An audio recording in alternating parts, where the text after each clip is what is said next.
Welcome to Antarctica, baby.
Stormy seas on the great day.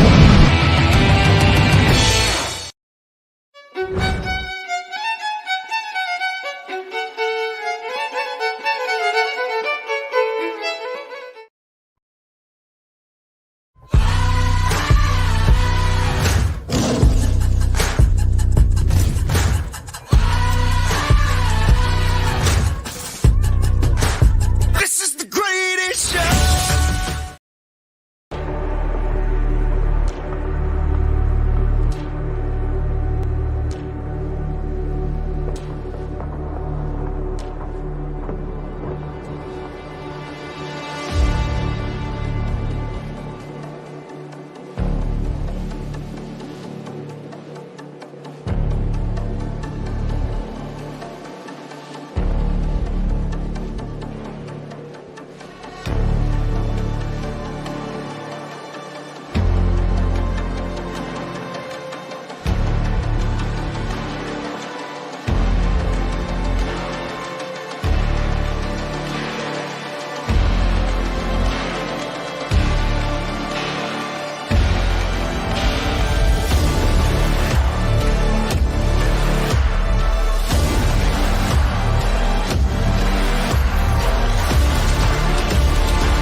Hi, let's try that again. Good evening, good morning, good afternoon. How are you? This is Doc Skinner on the Starship Pariah, and this is the Doc Force. It's Wednesday. Hope you're all having a great day.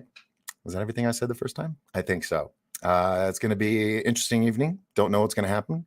Got some surprise guests for you, and it's going to be fun. So grab your coffee. We're going to do some talking, and we're gonna shoot the breeze. We're gonna have fun today. So now I've put the call out. I sent out the email with a link to different podcasters. So we'll see who pops in tonight. And then tomorrow we got scheduled Mike Barra and maybe a couple other surprise guests. So you're going to want to come and stick around for that. What else? I'm not muted anymore, so that's good. Thank you for the mention on that in the private chat. Appreciate it. All right, so let's do a quick roll call, and then we'll get this show rolling. We've got, let's do a little show here. We got Samo Gufonian Rockstar says, love to you, wishing you a fantastic show. Thank you very much. I believe it will. Mr. B from Australia is here. Welcome, sir. Welcome. Mike Johnson, good evening. Sky Allen. Sparkles. Jules is here. Hello, Jules. Welcome. Bill Nice is here. Heck yeah. Racked is here. Good evening. Good evening. Let's see who else. Off-World Adam is here. Greetings. Dorothy Hawkins. Yes, got that. Thank you. Appreciate it. All right, Alien Girl. Yes, I got it. Thank you. You guys are awesome. Terry Reesing, the original, right here. Welcome. Peter Ramier. No volume. Yes, I hope I fixed it now. Okay, everybody's telling me that. Yes. Okay, good. Dave Dennis is here. Welcome aboard. Claudia Rodriguez is here. Welcome aboard. And I think we got everybody on board. All right. So tonight is who knows where it'll go. All right. So let's do this. With y'all that came in early noticed the trailer for Antarctica by Sail with Brad Olson. He went out there and did the hard work and brought me back some footage and we whipped it together. And so, of course, I have to bring him on. And here he is, Brad Olson. Hello, sir. And we also have with us from Dark Hour. How are you, Mike? How's it going, boys? Good to see you, Brad. It's been a couple of years, my friend. How you doing? Yeah, doing great. Fantastic, bro. I forgot my speakers are on here. Let me do this so it doesn't feed back. I'll have to do that later because we got a video. We might be getting a call from Maui. Possibly. If that happens, it'll be quick because they're trying to catch a flight. But we'll have the Cousins Brothers on Friday, and we're going to go in depth on their new success with their 31-year-old home movie, Slaughter Day. So if you don't like blood and guts, we'll do it near the end. I'll show a clip of it, and then Friday we'll go into more depth into this documentary. So anyway, just a little forewarning up there. So Michael, glad to have you here. Brad, how are you? It's been a minute. You have started a new chapter in your life. I'm so happy for you, man. Getting your homestead together and everything. That's fantastic. Staying ahead of the crash, man. It's coming. Just I know. Have a good refuge, place to run, place to hang my soon to have cowboy hat out in rural Nevada, but not too far from the mountains. I'll still go skiing this winter and enjoy a new life in the Silver State. Sweet. If I seem distracted, I'm listening because I don't know. I might have somebody come tonight, possibly, if not tomorrow or the next night. Somebody that I don't want to. I'm just going to say that. So if I seem distracted, or if there's somebody that actually comes to the door, that's what's going on. So just so you guys, it's like Johnny Carson's last week, man. I've got a bunch of people wanting to come on board. So why are you hanging it up, Doc? Oh, I'm not completely hanging it up. I'm just I'm getting to that age. Hiatus. Yeah, yes. Everybody likes the word hiatus better. So working on doing some things to get better and hopefully come back even stronger. But for now, it's hiatus, as people are liking to put it. They refuse to say I'm gone, and I never said I was leaving for good. It's just I have to stop for a minute and do some stuff, get some ducks in a row, and come back bigger. It was announced, so I can finally talk about it. I've been holding on to this forever, but I had Brooks on last night with Laura Eisenhower, and he made the mention about how we're working on the Birth series as like a Netflix or Amazon type series. And nice. So I have to focus my attention to certain things, let's say, and that's one of them. So I'm not going for good. Someone said I should do an election night. What do you guys think? Should I come back and do an election night? It'd be a good return. Sure. Yeah, we'll see. All right, so everybody's saying hello in the chat room. There's so many. Let's see. Docs, it's kind of a shock. Some people are coming in for the first time this week and hearing this. You leaving the live streams? Yes, I am for a bit. And I'll tell you guys, I have been encouraged. People have made mention of it multiple occasions, so I kind of am taking that as a direction that I should maybe look into, and that's maybe networks. Putting on a tie and that kind of shit. And talking up. I don't know. We'll see. Oh, here they are, ladies and gentlemen. Blake and Brent Cousins. Hey guys. What's going on, boys? Boys. So What's up, Brad? What's up, Doc? Hey. What's up, Michael? Aloha. Where's you? What's up, guys? We just left Maui. Now we're back on the Big Island.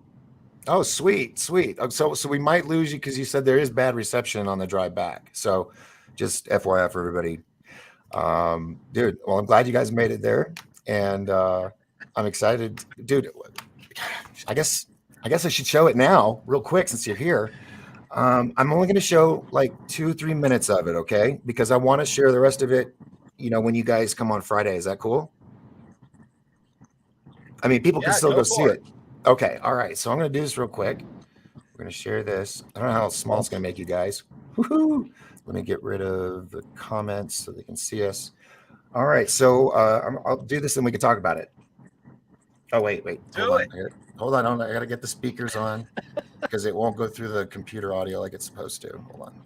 And I thought you guys were going to come on a little bit later. My bad. Here we go.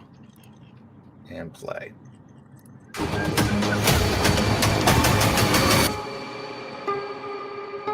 Oh, this is real gory, by the way.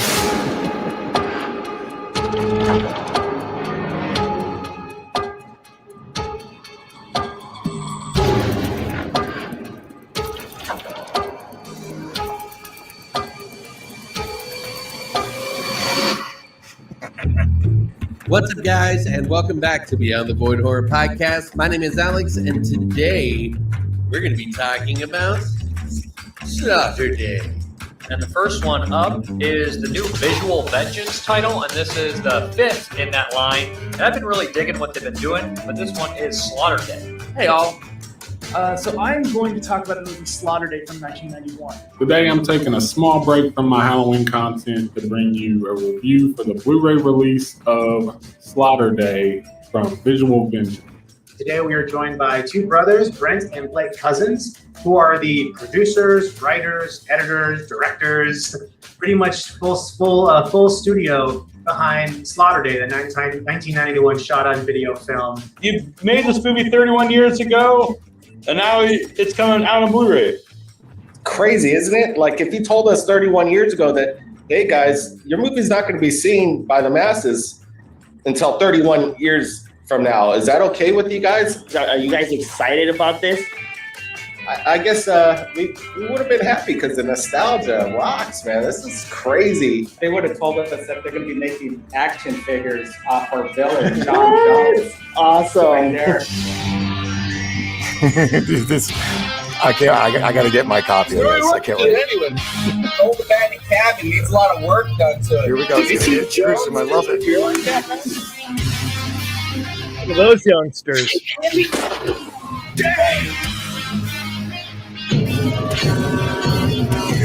You will die by the wrath of the Necronomicon. Yeah.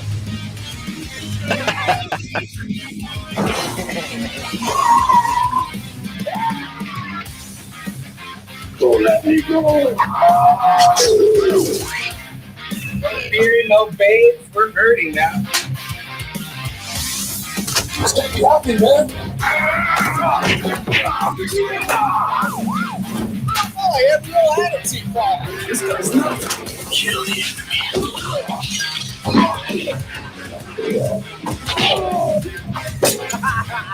Get out of here.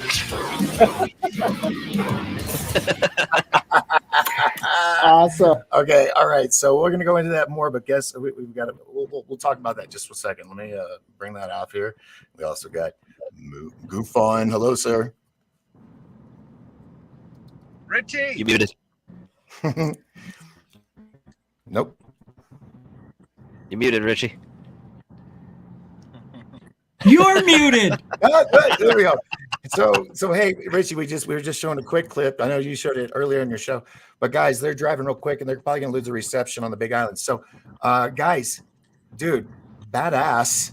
I want it all, dude. I want the action figure. I want the DVD. I want to get it all signed. I mean, dude, it's just I can't wait because when I saw what you guys did, I mean, you've shown me stuff that a lot of people haven't seen that you did when you were kids, and I think I saw one of the episodes because it was you brought it all together in one movie. It was like different short films, right? Actually, there were Like- 3. We did Slaughter Day 1, 2, 3, and 4. I think we started the Slaughter Day series in about 1985, 86. And the year 1990, 91 is when we said, let's just reboot the whole thing and actually make a whole movie instead of these short 15-minute little short films. We wanted to make a whole featurette, so we basically ended up with the 68-minute movie Slaughter Day, and this is what's out right now. Yeah, well, the chat room's going nuts. They're like, so sick, man. I want my action figure. Classic horror B movie, yes. Christina from Britain is saying I have to watch this now. Offworld Adam is saying so cool. Alien Bump, I love this. Cousins Brothers Incorporated. Dorothy says, Blake and Brent, you must have had a lot of fun making Slaughter Day. Rich, you're muted. Oh, We fixed that. These have all the fellas. Yeah, the ladies are liking this. Hey, we got Cameron in the back too. Oh, hi, Cameron. What's up, brother? How you doing? What's up, Cameron? He's a pro skater, man. He's awesome. I thought that was Tony Hawk back there. Yeah, Mr. Tony Hawk in the back. He's like skated with him. He showed Tony some tricks. Yeah, huh? Maybe show him a twisty. Yeah, dude. Wow. Oh my Cameron's gosh. volunteered. Do a kickflip. If we make the next Slaughter Day, Cameron says he wants to be in it. Oh yeah, dude. Oh yeah, we all want to be in it. Yeah, no, I want to get killed by you. Look. When you email or you called me last night, kill all of you guys. Yeah, exactly. yeah, you said you were like, dude, you got to see this documentary. I stayed up, I watched it, and I was like, oh my god, this is like when I was a kid. I didn't go all that out as you guys did, but the stunts and stuff. Yeah, there was never safety ropes when we were young and a VHS camera. So I can't wait to see it in full on Blu-ray. It's doing so well. It's being called something like classic that nobody knew about. There's something to that effect. And even there's you guys even put it in there. It was the Evil Dead movie you've never seen. Yeah, I mean, it really is. I mean, well, I wouldn't say it. It's actually we tweeted it and we tried to hashtag Bruce Campbell and Evil Dead websites. We're like, hey guys, you guys might want to check this out. We haven't heard back from Mr. Bruce Campbell yet. Keeping our fingers crossed. Well, let me tell you, I just let me be something I want to be in. I'll fly out there, and just tell me what you need. Just tell me what you want. Yeah,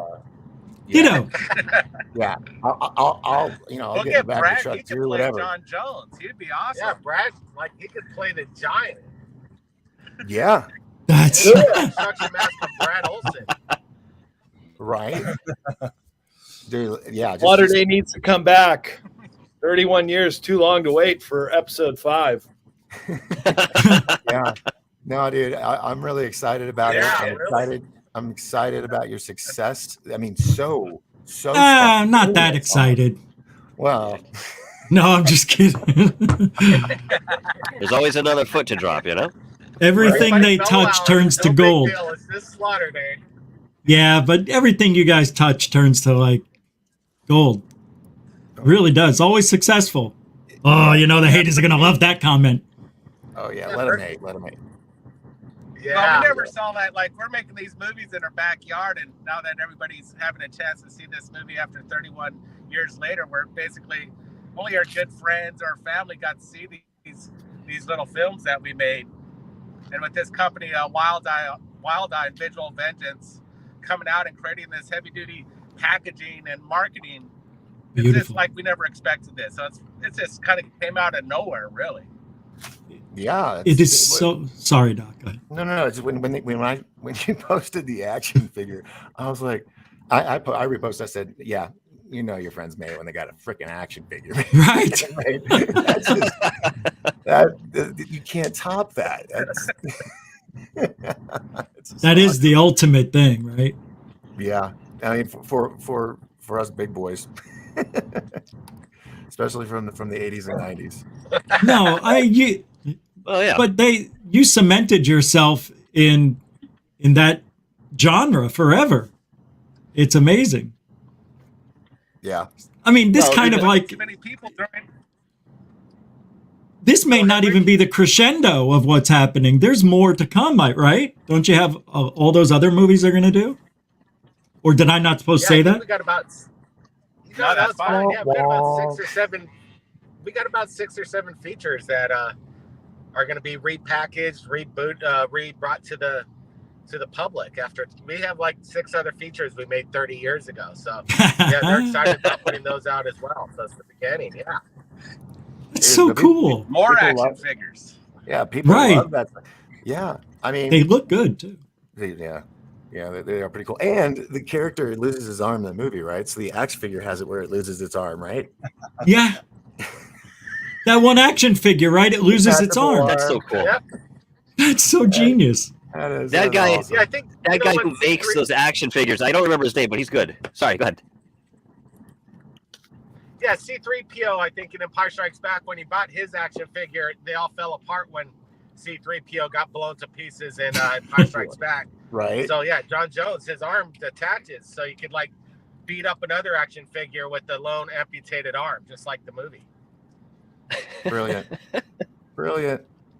Loving it. Yeah. Oh, are you getting to that zone?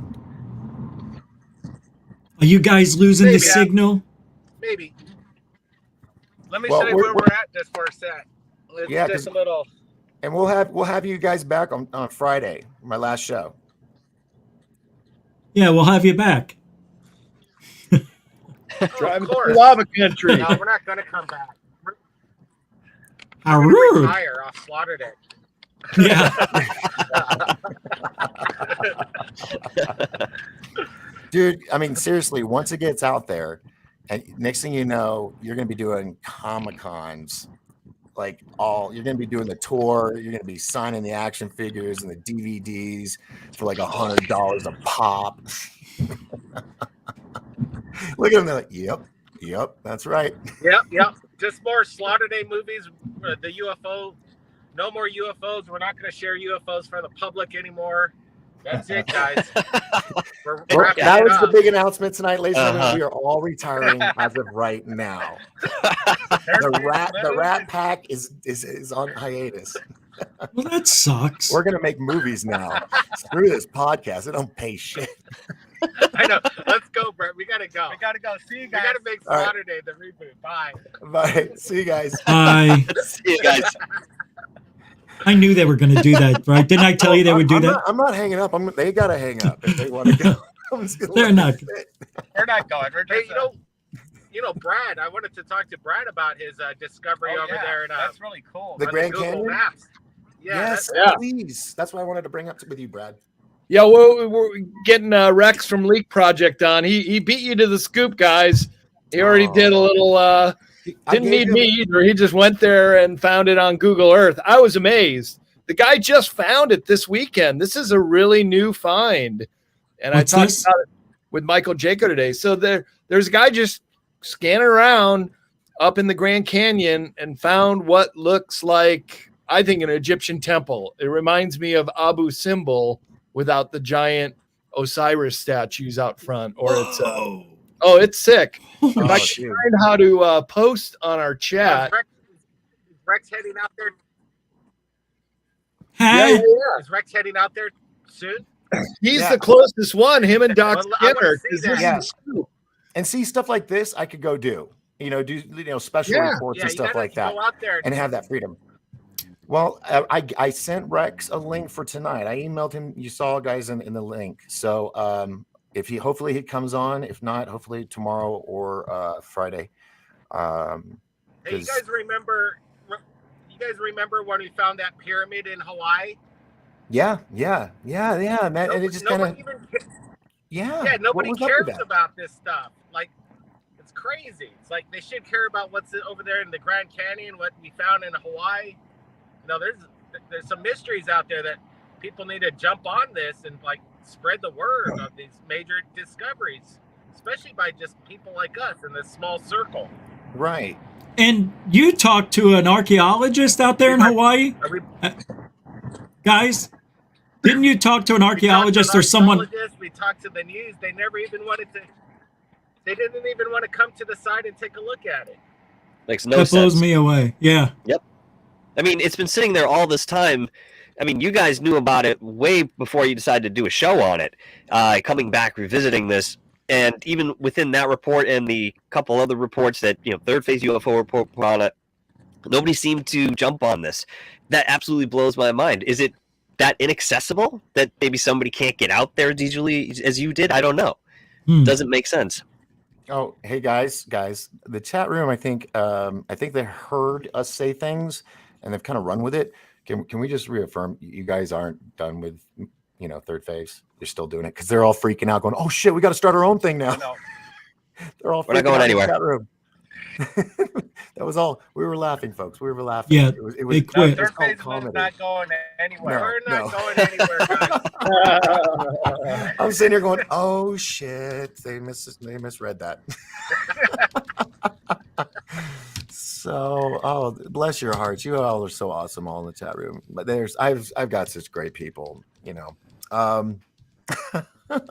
Okay, so tell us more about this. So it was just found, and then they came to you, Brad, or So this guy Wayne Wells is one of my Facebook friends, but he posted it on what we found on Google Earth, and just last weekend posted it, saw it, reposted it, and then the Cousins brothers saw it, and so did Rex Bear and a lot of other people. I found it right away by going on Google Earth app, and if there was a way to share the screen, I have it queued up. Do you have the share button down by the mute and Yeah, I camera and wanted settings? to ask you guys first, of course. Present screen. Yeah, that's fine. And then I'll say okay. Oh, wait, hold on. Zorg is here, ladies and gentlemen. We were just speaking. There he is. Ladies and gentlemen, I can't hear anything. It's Zorg. I'm a freaking alien and I can't hear you, man. Oh my gosh. Well, we just hear. lost. You got headphones, What do Zorg? I do, man? I can't know hear that guy. anything. I'm going. Hold on. Stand by. Stand by, ladies and gentlemen. I believe in you, Zorg. It's crazy. I'm an alien from another planet. And I don't know how this weird human stuff works. Human computers. I just telepathically Zorg it. I cannot understand anything. I can't hear you. What do That's I a do? beautiful brain style. Go Volumes on. Settings. Preferences. Settings. Oh, I bet I know what I need to. Hold on. That ack. That reminds me of someone. No! Oh! No! Friggin' aliens. They're all alike. Pricks. Oh, man. That looked good, though. That looked good. Nice spaceship. I hope he comes back. Nice spaceship studio. Do you want me to take you guys on the tour? I think I got it on the Google screen here. Can you see Hell that? yeah. Absolutely. If you can So share first it, thing, here's the Wait, confluence. we can't see it. Doc has to you have to present it and then choose. and then I say okay, and I upload or. I sent you the directions. Yeah, go left over there. So go to share screen. It's presentation now. Oh, it's present. It's present. They changed it from share screen to present, and then. Yep. Why do they do that? Keep the language the same, StreamYard. So, do you want me to go entire screen? No, go into the middle, Windows. Windows, okay. Because there's no sound, right? No, it'll just be me showing you around the Grand Canyon a little bit. Oh, wait, there's video? There's video? Well, it'll be the video of me scanning around. Can you But see no that? sound? No, we can keep Okay. talking. So go ahead and do that, and then I'll. You know, I'm only asking because there's a Okay. sound button you have to click on to make sure we could hear it. Use system sound, yeah. So Doc has to accept Rex, this. Rex is here finally. Welcome, Rex. Oh, there he is. I didn't recognize him. How's it going, man? Yeah, I had to Well, shape shift back into my human self for a moment. Yeah, thanks for not doing that on camera. That's gross. It is kind of weird. That's why, yeah. Funny how. Trust me, I have to deal with it all the time, so I get it. Well, I do too. Yeah, I cool. think we all can cool, say man. we do. Right, Mike? Yeah. Uh-huh. Brad, All did you that figure it fake out? hair. Before I say anything else, I just want to say it's great to be here and see y'all. And Doc, I love you, man. How you doing, brother? Oh man, I'm doing okay. I love you To too, man. Doc! Thank you so much. Yeah, thank you for coming. I really do appreciate it. And it's great because we were just talking about you. Brad was. He's looking up images about this Grand Canyon find, and so you popped in at just the right time. So he's working on getting the screen share thing done. If you have anything and you know how to do it too, we can do that. Can I share this with people at Leak Project so they can watch this? Is there a certain link I can send them? Just, I mean, you can If do not, the that's YouTube- okay. I just you wanted can to do- ask. I've got Just so much- use the YouTube channel link. Yeah, you can use the YouTube channel link. That's it. Great. Send it. Yeah. Or Facebook or Rumble or Twitch or He's- Twitter. I'm everywhere. You are the everywhere. I gave Brad, I gave you a shout out, man. And in that podcast that I just did, where I uploaded that photo, I said, thank you, Brad Olson, for uploading this on Facebook. And then I also linked the We're all other- sharing with each other. Put it down in the history books. Yeah, I just got a brand new MacBook Pro, and it's doing this on Zoom too. I'm not able to. It must be in my other settings. Well, here I am. Let's see. Okay. So if someone has something they want to show of this image, because you said it's a Google image, right? Yeah, well, it's just Google Here we go. Earth. Here we- No, you're on damn it. OBS. Okay. Virtual background. We just man. Yes, Can I ask look- the 8-ball. I am. Yes. 8-ball will know. Magic It should. 8-ball. What do you want me to always ask does. it? It's always right. It's never been wrong.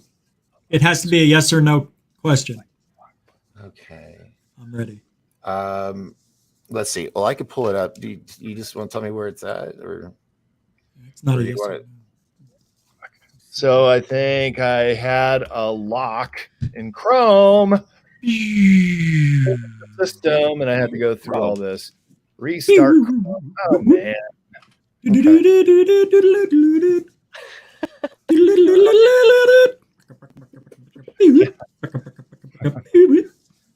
I'm gonna have to come back to this in a minute. Okay. Okay. All right. So let's just talk about it. Okay. So hey Rex, I'm gonna have some free time in the next month. Yeah, or Rex will two. tell you how he came across it. You found it on Google Earth too, right, Rex? Maybe he could share it. Rex. Everybody's dropping out. Oh, What do you it's want a me to do? conspiracy. Oh wait. Hey. What? Oh, wait. Oh. Oh, no. They got me too. They got me Doc, too. they got us, Doc. You're next.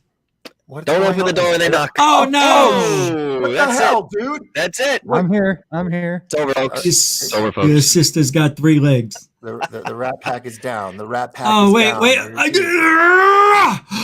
Oh, hey. Oh, yeah. I had the power. Oh, I don't know. I don't know him well enough, so I was holding my breath. I don't know his vibration, that guy. I know you guys because we vibrate a lot. Yes. Okay. Let's see. All right. Everybody's laughing. That's great. Okay. What happened to the other guy? Everybody's back. We're here. All right. No, we're missing somebody. What Brad. happened to Brad? Brad.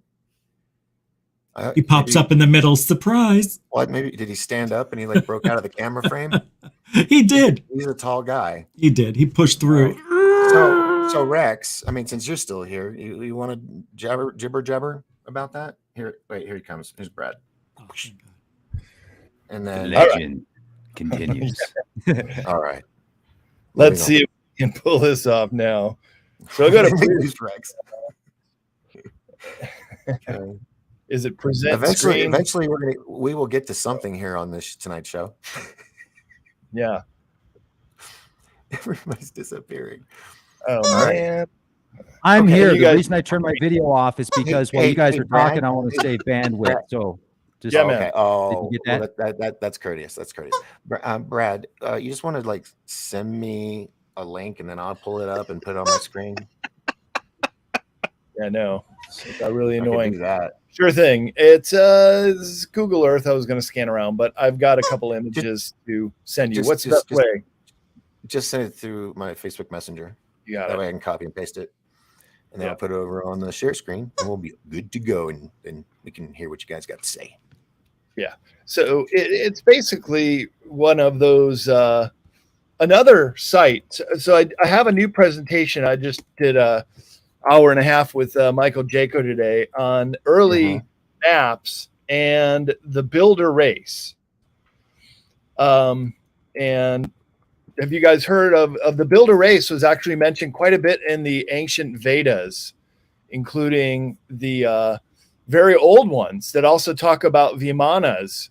And so the builder race was a group of people that inhabited this planet in the pre-Diluvian era, which is known as the time of these great megalithic structures. And that the key characteristic is that some of them are in a polygonal masonry fashion. So the older they are, the bigger they are, and often of this polygonal, many different sides to it. Now, Doc Skinner, I'm getting your acting page, but not your. Oh, sorry. Anyways, so all around the world, there is evidence of a builder race, from Japan to the Easter Island has a megalithic wall. Right. All across South America, of course, also in Europe, also in the Middle East. And the more we look at it, the more you see that there was this worldwide civilization. So I was also doing the mapping part, including Antarctica. And what I was showing in the interview with Jaco today, and also the presentation I just gave at the Gaia-sphere, is these maps that originally showed Antarctica in the 14th, 15th, 16th, and 17th century. There's Antarctica. But then Captain Cook sails around the continent without ever touching ground. And then he tells the world through his journals that he sailed in the Southern Ocean and it's with whales and seals. And it was the whalers and sealers that went down there and covered Antarctica in 1821. So how did all these maps, including the Piri-Reis map, have Antarctica represented, including islands that are still being discovered? Just like these megaliths, so if you go to your Messenger and Facebook, I just sent you the Grand Canyon stuff. And then you get this Grand Canyon coming along. And this is when it gets pretty interesting. Because as you mentioned, there are still quite a few of these sites still being discovered, including last weekend when we had the finding of what looks like to me an Egyptian temple.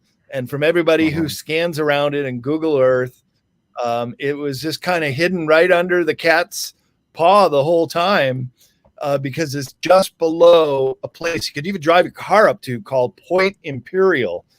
And above Point Imperial, and that's would be how I found it on Google Earth. If you want to, or anybody of your listeners want to check it out, you can use those images I just sent you in Messenger and just kind of triangulate where it is off the face. and there's this entrance. So first image there is from the Kincaid expedition. All right, let me. And this was in 1909, very famous expedition down the Colorado River. And Gary David, who is an archaeologist in the area, I shared these images with him right away. And he said, it's not the one that everybody sees with the big hole in the ice. Well, there it is. Okay, this is what the guy discovered this weekend. This is right below Point Imperial, off of 1,000-foot cliff face. And then it's sort of, it looks like it's still a pretty steep slope, but then sheer cliffs all around it. But what Gary David was saying, that this lines up with the Kincaid expedition. And if you go to that newspaper headline I also sent you, then you'll see that this was a very famous discovery, exploration in the Grand Canyon, where they found Egyptian relics and an Egyptian cave. And it was 45 miles up a few of these slot canyons. Well, Gary David did the calculations. This is 45 miles from the Grand Canyon. So a lot of things are starting to connect here. And if you go to the next slide, then I'll show you the image of, well, that was just included with the rest. That's just a little bonus play to quote. So here's one I took off of Google Earth. And there you can see in the background how sheer some of the cliff faces are and just how hidden this thing is. So unless this guy was coming in with pretty good magnification and see it from about this angle, be like, hey, what the heck is that? And move in on it. And well, Rex, you went and checked it out today. What's your impression of it all? Yeah, so I can actually get out there. It's in the North Rim, and I don't want to be like the bearer of bad news, but it is probably just natural. And the actual location of the Kincaid Cave, if you follow the papers, there's actually a mile marker that you can go to. Now, if you have a Navajo friend, or if you're Navajo, or if you go without permission and ask for forgiveness later, I mean, there is a location that is supposed to be right above that Kincaid Cave. I've been there several times. I've got tons of footage from an aerial camera, high definition. We didn't find any caves out there. You can actually take a rafting trip you have to get permits for to do.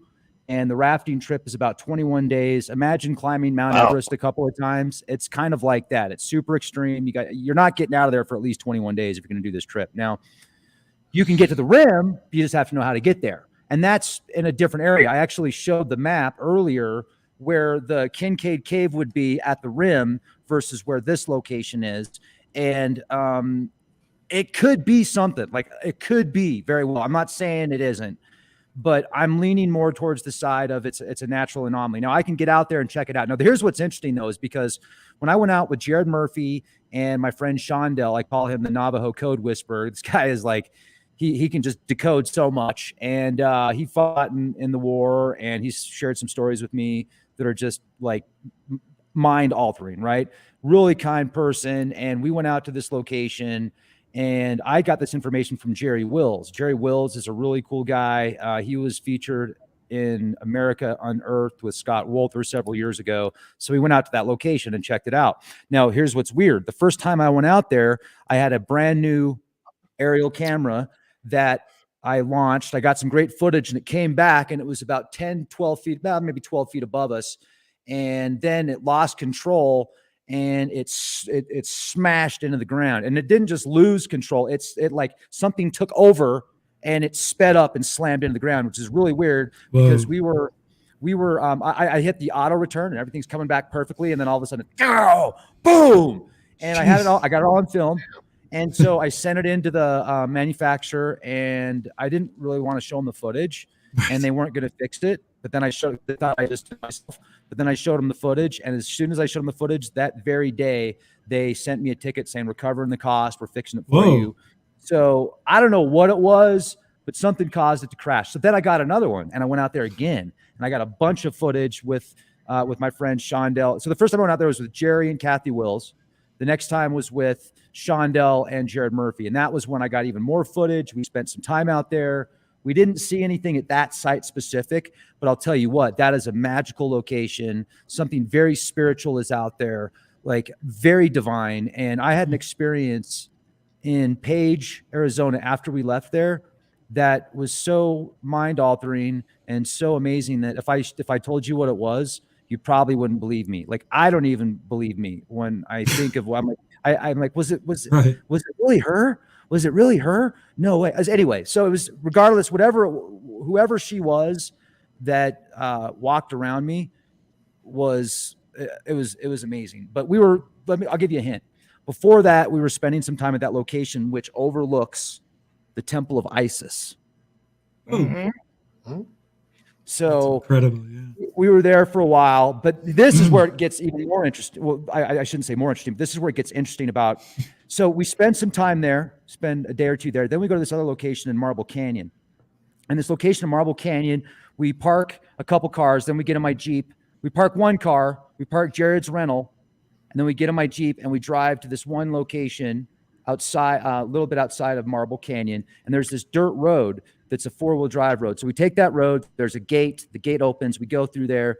We find a cat. We find one dead cow that is like, it looked like a cattle mutilation thing almost, right? Because the outside is perfect. Everything on the inside was gone. But it most likely was just something was going in from the rim. Anyway, we got that on film.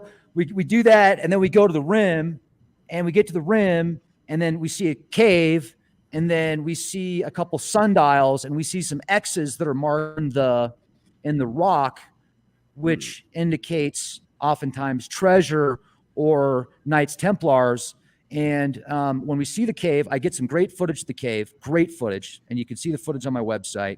And then we pack up and we go. And by the time we get back to the parking lot, which is it's at night, it's late. There's only one other car in the parking lot, and it's like a Toyota Corolla. And there's a few guys standing outside. They all look like they're in their mid or late 20s. I was thinking they were like college kids, actually. But Jared was saying he thought they were probably towards their late 20s. I'm saying mid 20s, maybe 27. But they looked clean cut. They looked like, they were all like on their phone, not talking to each other. They're all, one's leaning on the car. They're all, and then we get into the parking lot, and it's a round parking, it's a circle parking lot. So we drive to the other side of the parking lot. We're 40, 50 feet away, maybe about that. And so we're talking. And then I noticed, and so did they, that they were like listening to us, right? And we're like, this is kind of weird. And so we, stayed to talk for a few minutes longer. Then we got in the cars, like Jared gets in the car like he's going to leave. They get in the car. Then we talk a few minutes longer. Then we start to drive off a little bit. They start to drive. We park, they park. And then we leave the parking lot, and then they leave. And that was just really weird. So there's something going on out there, man. There's absolutely something out there. But are there ley lines that go through there? I don't know. It's a great question. Let's find out. I mean, that's a great question. Maybe it's a cross section. Could be. But what about the temples that they have names for that line up with the star constellation of Orion? Orion. They actually that's Gary line up. David's work. Gary David is the main guy who's charted out this whole area. So when he gave it his tacit interest in this site, hey, I think I finally got it. If we want to do a share of Google Earth. Oh yeah, here we go. There we go. But I want to go out there and look. So I want to go out there maybe even this weekend and check it out, Brad. Good. I hope so. Well, let's. And I would actually this right now. Yeah, I would actually go with you, bro. But I have surgery. I got surgery at 6 a.m. So. All right. So you guys seeing this? I'll be out for a bit. Check it out. Here is Point Imperial.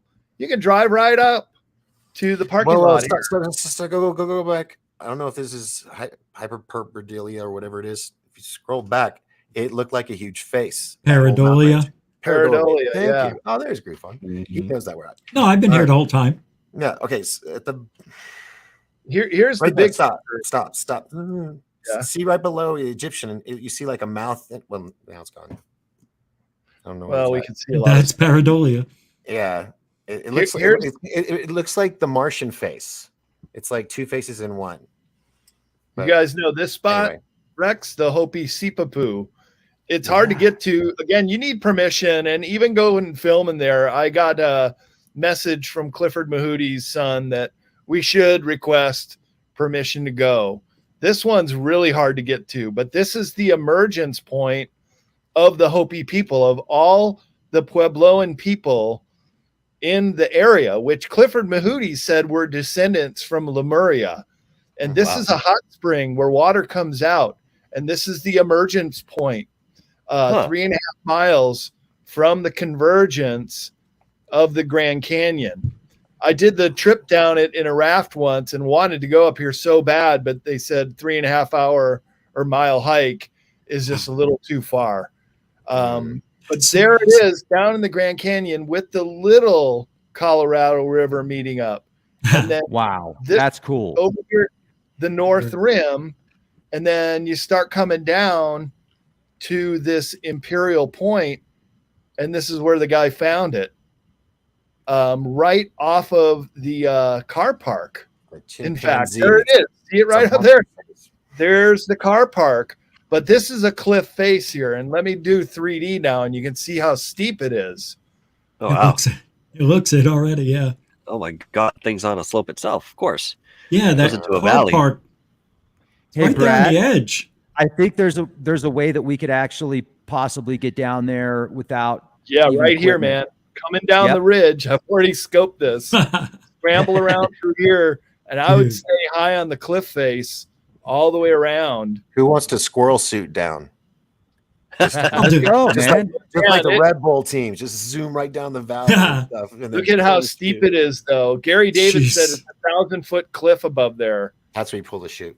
Yeah, right there. And then you just get this thing in the middle of what the hell? What's it doing there? And he said it casts a shadow even. So if this is real, I mean, do you think this is just one and we're just not seeing the other entrances to maybe a cavern of passageways? Or do you think this is just a one little thing that someone built for the gods?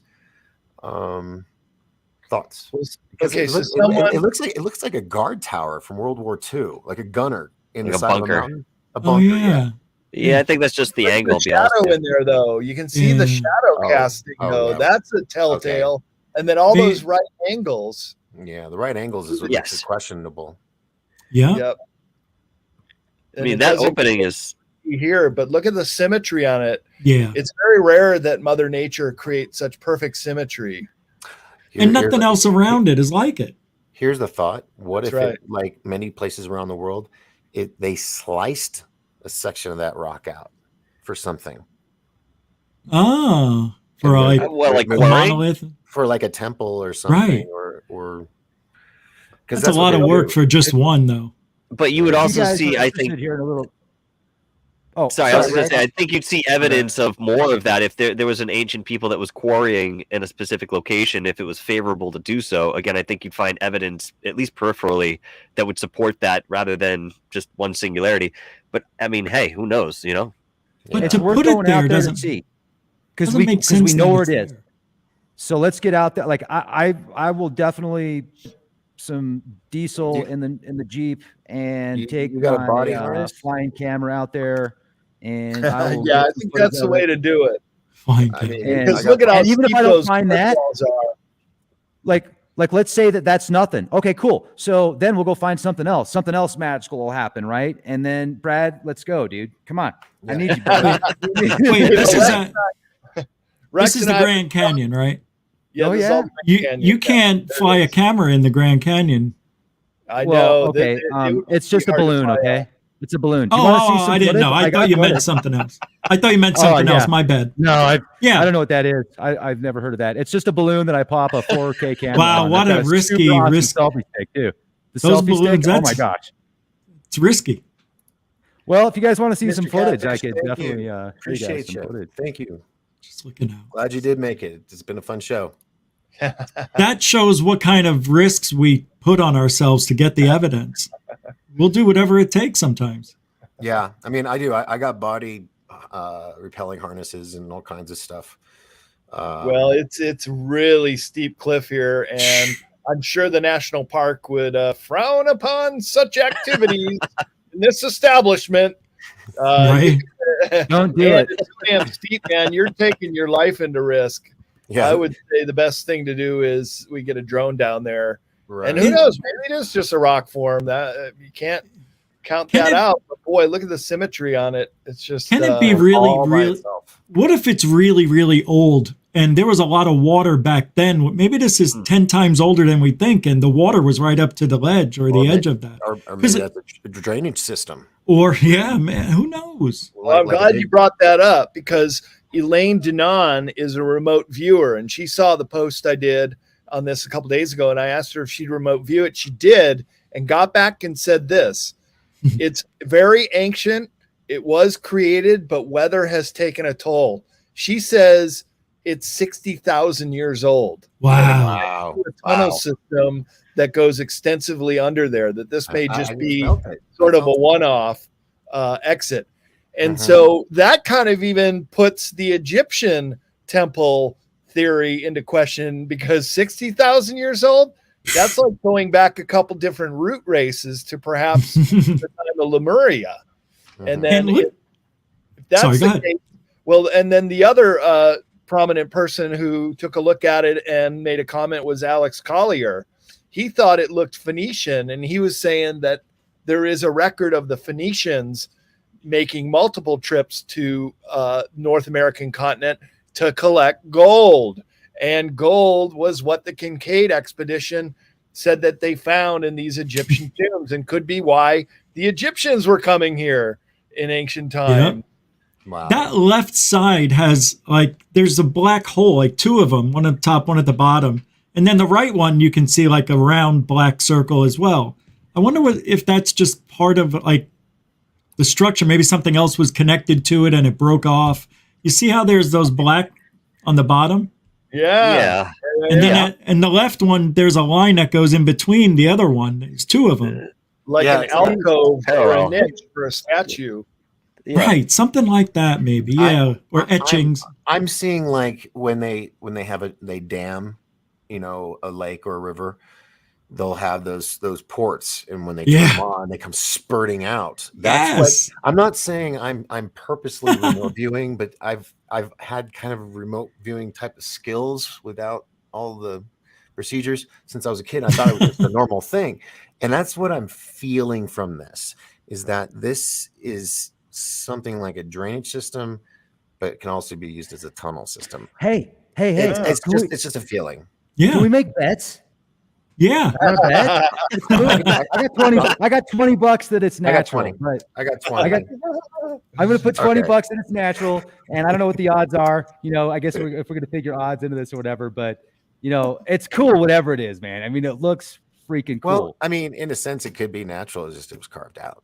It looks like nothing in the surrounding area, though, which is also weird, with all that symmetry and right angles. But Rex could be right. It could just be a weird little natural formation. There's people on the feed that said that.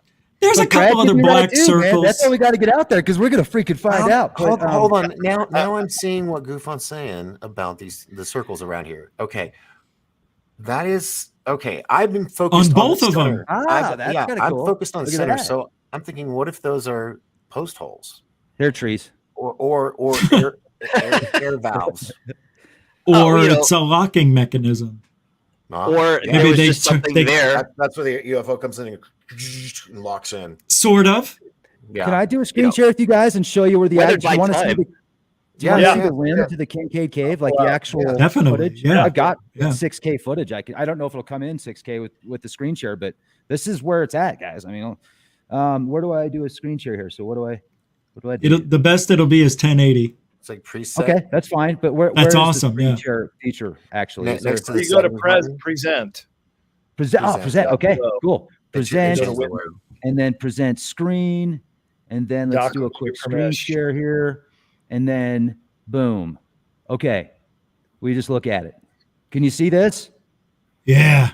Okay, this is the rim. Okay, now remember, this is for entertainment purposes only, and this is just a balloon. Okay, it's a balloon. Yeah. Hold on. I got it. There we go.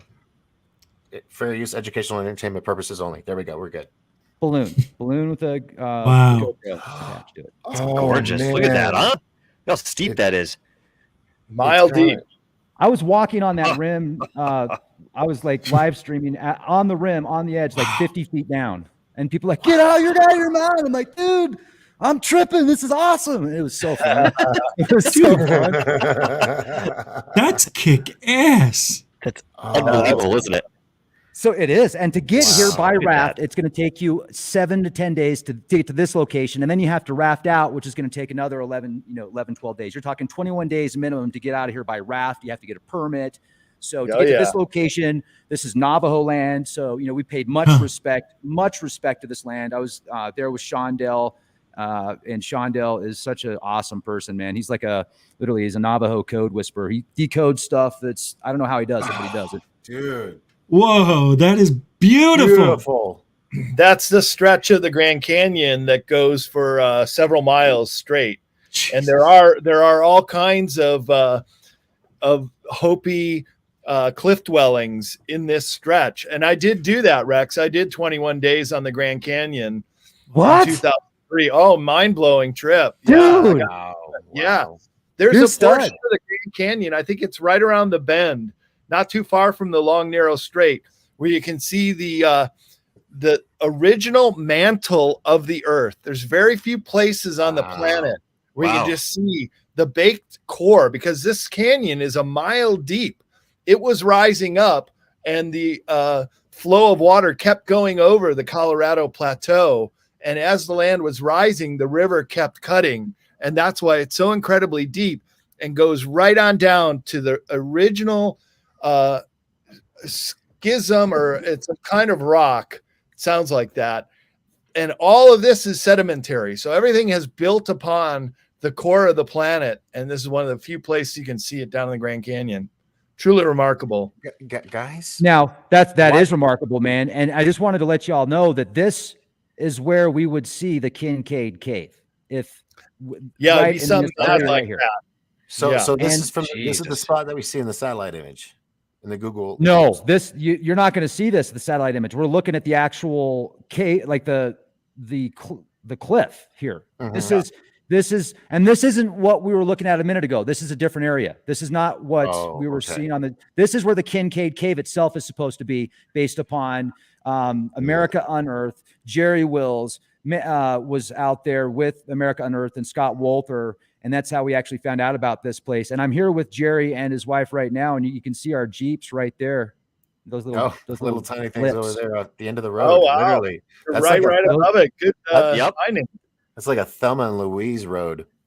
But then it begs the question, Rex, how did Kincaid climb that cliff face himself to find it? Groin crawl up.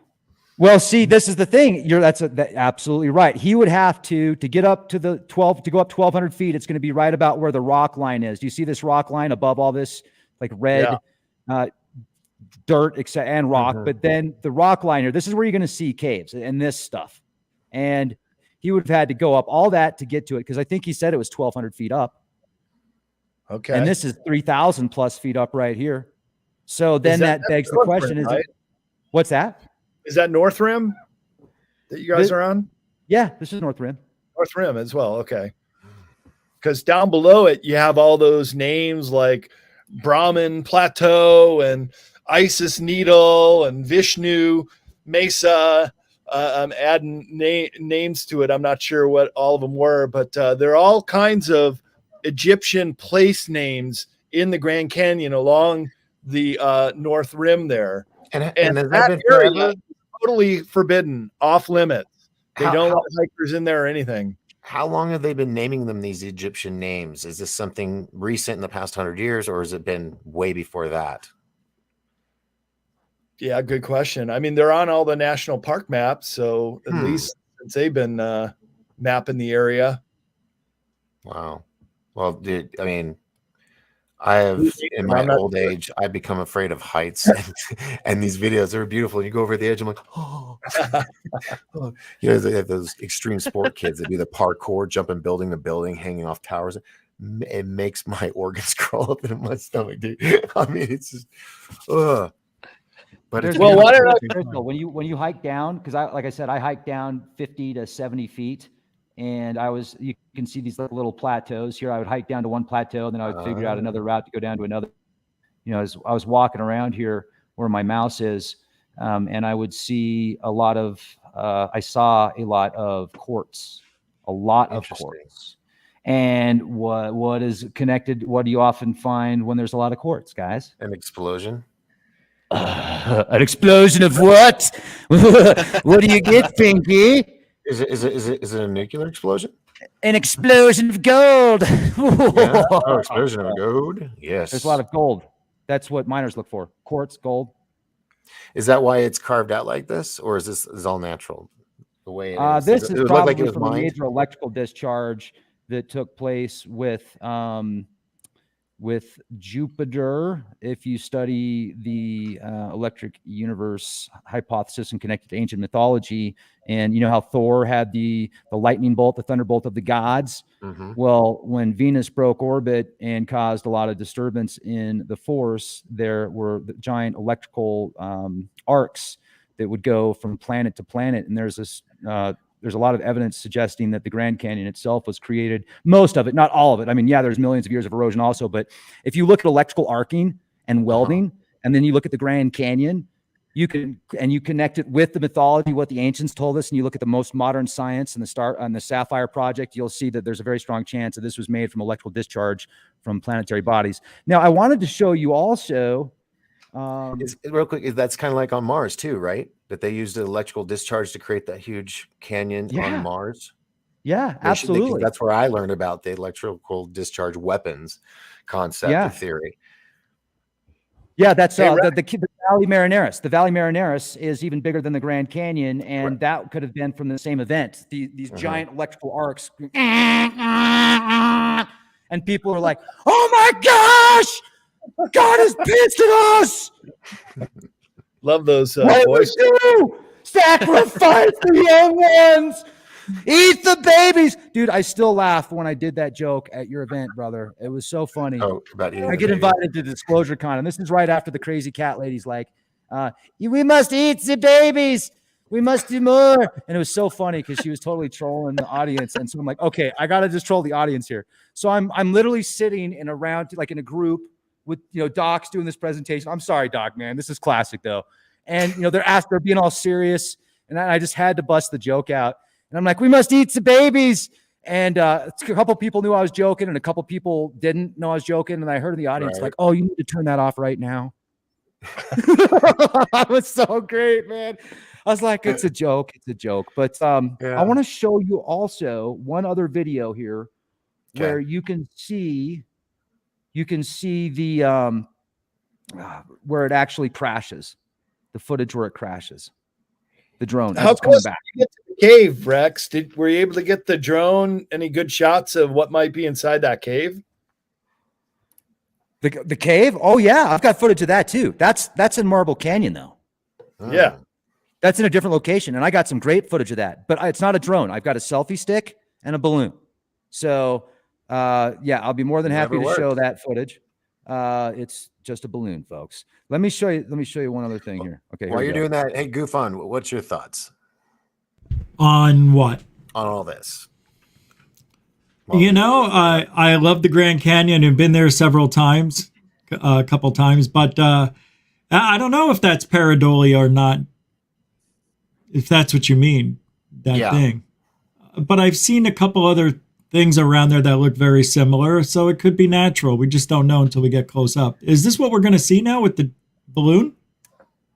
I thought you guys were there. I thought you went there already, so you have to go there. Okay. Yeah, I think he's looking up the video. Yeah. I just wanted to make sure I heard correctly. No, it's interesting. I can't wait to see what comes out of it. It reminds me of S4. Watch this. Right, hold on. You're going to like this. Whoa. Oh. What happened? Standing on the rim. You're close. Let me try that again. Oh, I see. Looking back at you. This is when it's coming back. That's cool, yeah. And then it crashes. Remember I said it crashed? It's about 10 feet up, and then it crashed. Here we go. Yeah. Okay. Did it break? Oh yeah. Sacrifice. I sent it in. Shot. Yeah, I crashed mine into a pole 30 miles an hour. I've got through. Oh yeah, I mean it's a balloon. Damn it, it's a freaking balloon. Okay. I'm I sent the sorry. balloon I don't in even and know they why. fixed it. They fixed the balloon. It popped. Here we go. 10-4. I'm so drone oriented. I know It's those amazing balloons are with great. balloons. Yeah, they're Selfie good. sticks and balloons. Yeah. The lead ones, yeah. Fully remote controlled balloons. You're like 20 feet away from the ledge. Oh wow. Is that it? There's two We're cars. coming And back two right now. Oh, those are cars. Oh, I see where you are now. At the end of the road. Yeah. How cool. Thelma and Louise moment. Go drive over that. For sure, dude. Watch this. That's awesome. I love balloon footage. That's it. Oh my God. And then it falls. Should have caught it. You didn't know it was coming Weird, down. right? It happened so fast. That sucks. So yes, it's coming back. Everything's fine. It's on autopilot. Then it's maybe 10, 12 feet up, maybe 15 feet above us, gets right above the Jeeps. And then it loses control. And not only does it crash, I mean, it doesn't just like turn off. Something takes over and speeds it up and it slams into the ground. Whoa. And then I talked to a friend of mine and told him what happened. My friend Ron, he's I think 80 now. He said that the same thing happened to him. No way. When he was out at a certain location looking for evidence or just at the cave, at the Kincaid Cave. He said he's Oh, no way. That's like Skinwalker stuff. Well, it very well could be because that's what Jerry said. They I don't think they saw skinwalkers. They saw something else. It wasn't skinwalkers, but they saw like these transforming anthropomorphic figures. And what I saw was, in my opinion, like even way cooler than that. But it was at that location. Now, what I did see at that location, though, and I've got footage of this, is there was this one spot. Okay, so you're actually looking at, I think, the Temple of Set, and then behind that is the Temple of Isis. Behind that is the Temple of Isis. And I have to double check what the one temple was, but there's this light that comes out and it hits this temple. Sunlight, boom, perfect. Yeah. And the way that I filmed it, and it's like a 1 in a million shot, right? And that happened when we were out there. And so this is a sequence of events, all these sequence of events. It was as if, especially when we talk about Egypt, this is so much before Egypt. Like we call it Egypt, but it's Atlantean. It's Atlantean is what these guys and gals are doing. And a lot of these hieroglyphics that we're looking at aren't, in my opinion, Egyptian. They're Atlantean. And they were showing us stuff that we could decode a lot easier than most people probably think, which is really cool. So Rex, you got the Marble Canyon cave. You got the one over the cliff face from the North Rim that you showed. And then this is a possibility one too. But as far as I know, no actual Egyptian artifacts have been found or hieroglyphs or anything. They're, for the most part, just caves or holes in the wall. So that's the real prize, to find something that really identifies either Egyptian, Phoenicians, Lemurians, Atlanteans, some kind of artifact. And so I think the jury's still out on who or what were in there and when, but that there is gold, as you mentioned, with the crystal, good telltale sign for where a gold mine is. And apparently that's why the portion of the Grand Canyon with all those Egyptian place names is off limits. Nobody can go in there. And this is really over 100 square miles of our national park, and nobody can go in there. And so one of the theories is, if we had to go back to a gold-based economy, that they're holding this reservoir of untapped gold that they could bring back to Fort Knox or use as our currency, so the dollar wouldn't go the way of Zimbabwe Zim, and would still be competing with other gold-backed currencies. Similarly, there's talk that the reason the Paradise, California fires of 4 years ago happened was because there too, in gold country in California, an untapped vein of gold. And I have a friend that lives in Paradise. They're not given the permits to build. A few places here and there. Unbelievable. Virtually a burned out community, and has remained so. That place looked like it was purposely burnt. Oh, total do attack. Wow. Don't So talk weird. about the I high know. speed railway. Don't talk about that because that's a No, that- conspiracy out there. And it happened to be all the burn sites that one year, right? Where they were putting the high-speed railway. But just a coincidence, right, Rex? Nothing more than Totally a that. coincidence, man. Just it's Totally you know coincidence. It's funny how life works like that. it happens every now and then, coincidences. So don't look too into it. How weird was the hurricane that just went through Florida and at ground zero, some of the homes didn't even get touched. They are in pristine condition. They still have their windows. Everything looks perfect. How'd that happen? Are they Prayer. preacher Lots of homes? prayer. No, they're very nice homes, but all around them is disaster. Everything is crushed, and there's a house here, a house way over there that didn't even get touched. The paint's still perfect. The windows are intact. It's weird. No, They were showing it. That Yeah, it was crazy because I'm from Texas and that'll happen as well. You'll have like a string of houses are taken out, but then one or two houses are perfectly fine. Like it like Yeah. over them. You know, Are we allowed to talk it's- about weather warfare? Are you going to get a YouTube strike? Well, you're Dude, retiring. I talk about it. All right. could care less. I had So do I. Laura Eisenhower and Brooks Agnew on together last night.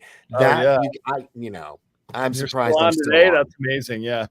So get this. I've been to a couple conferences. I'm heading back to Orlando in 2.5 weeks for another one.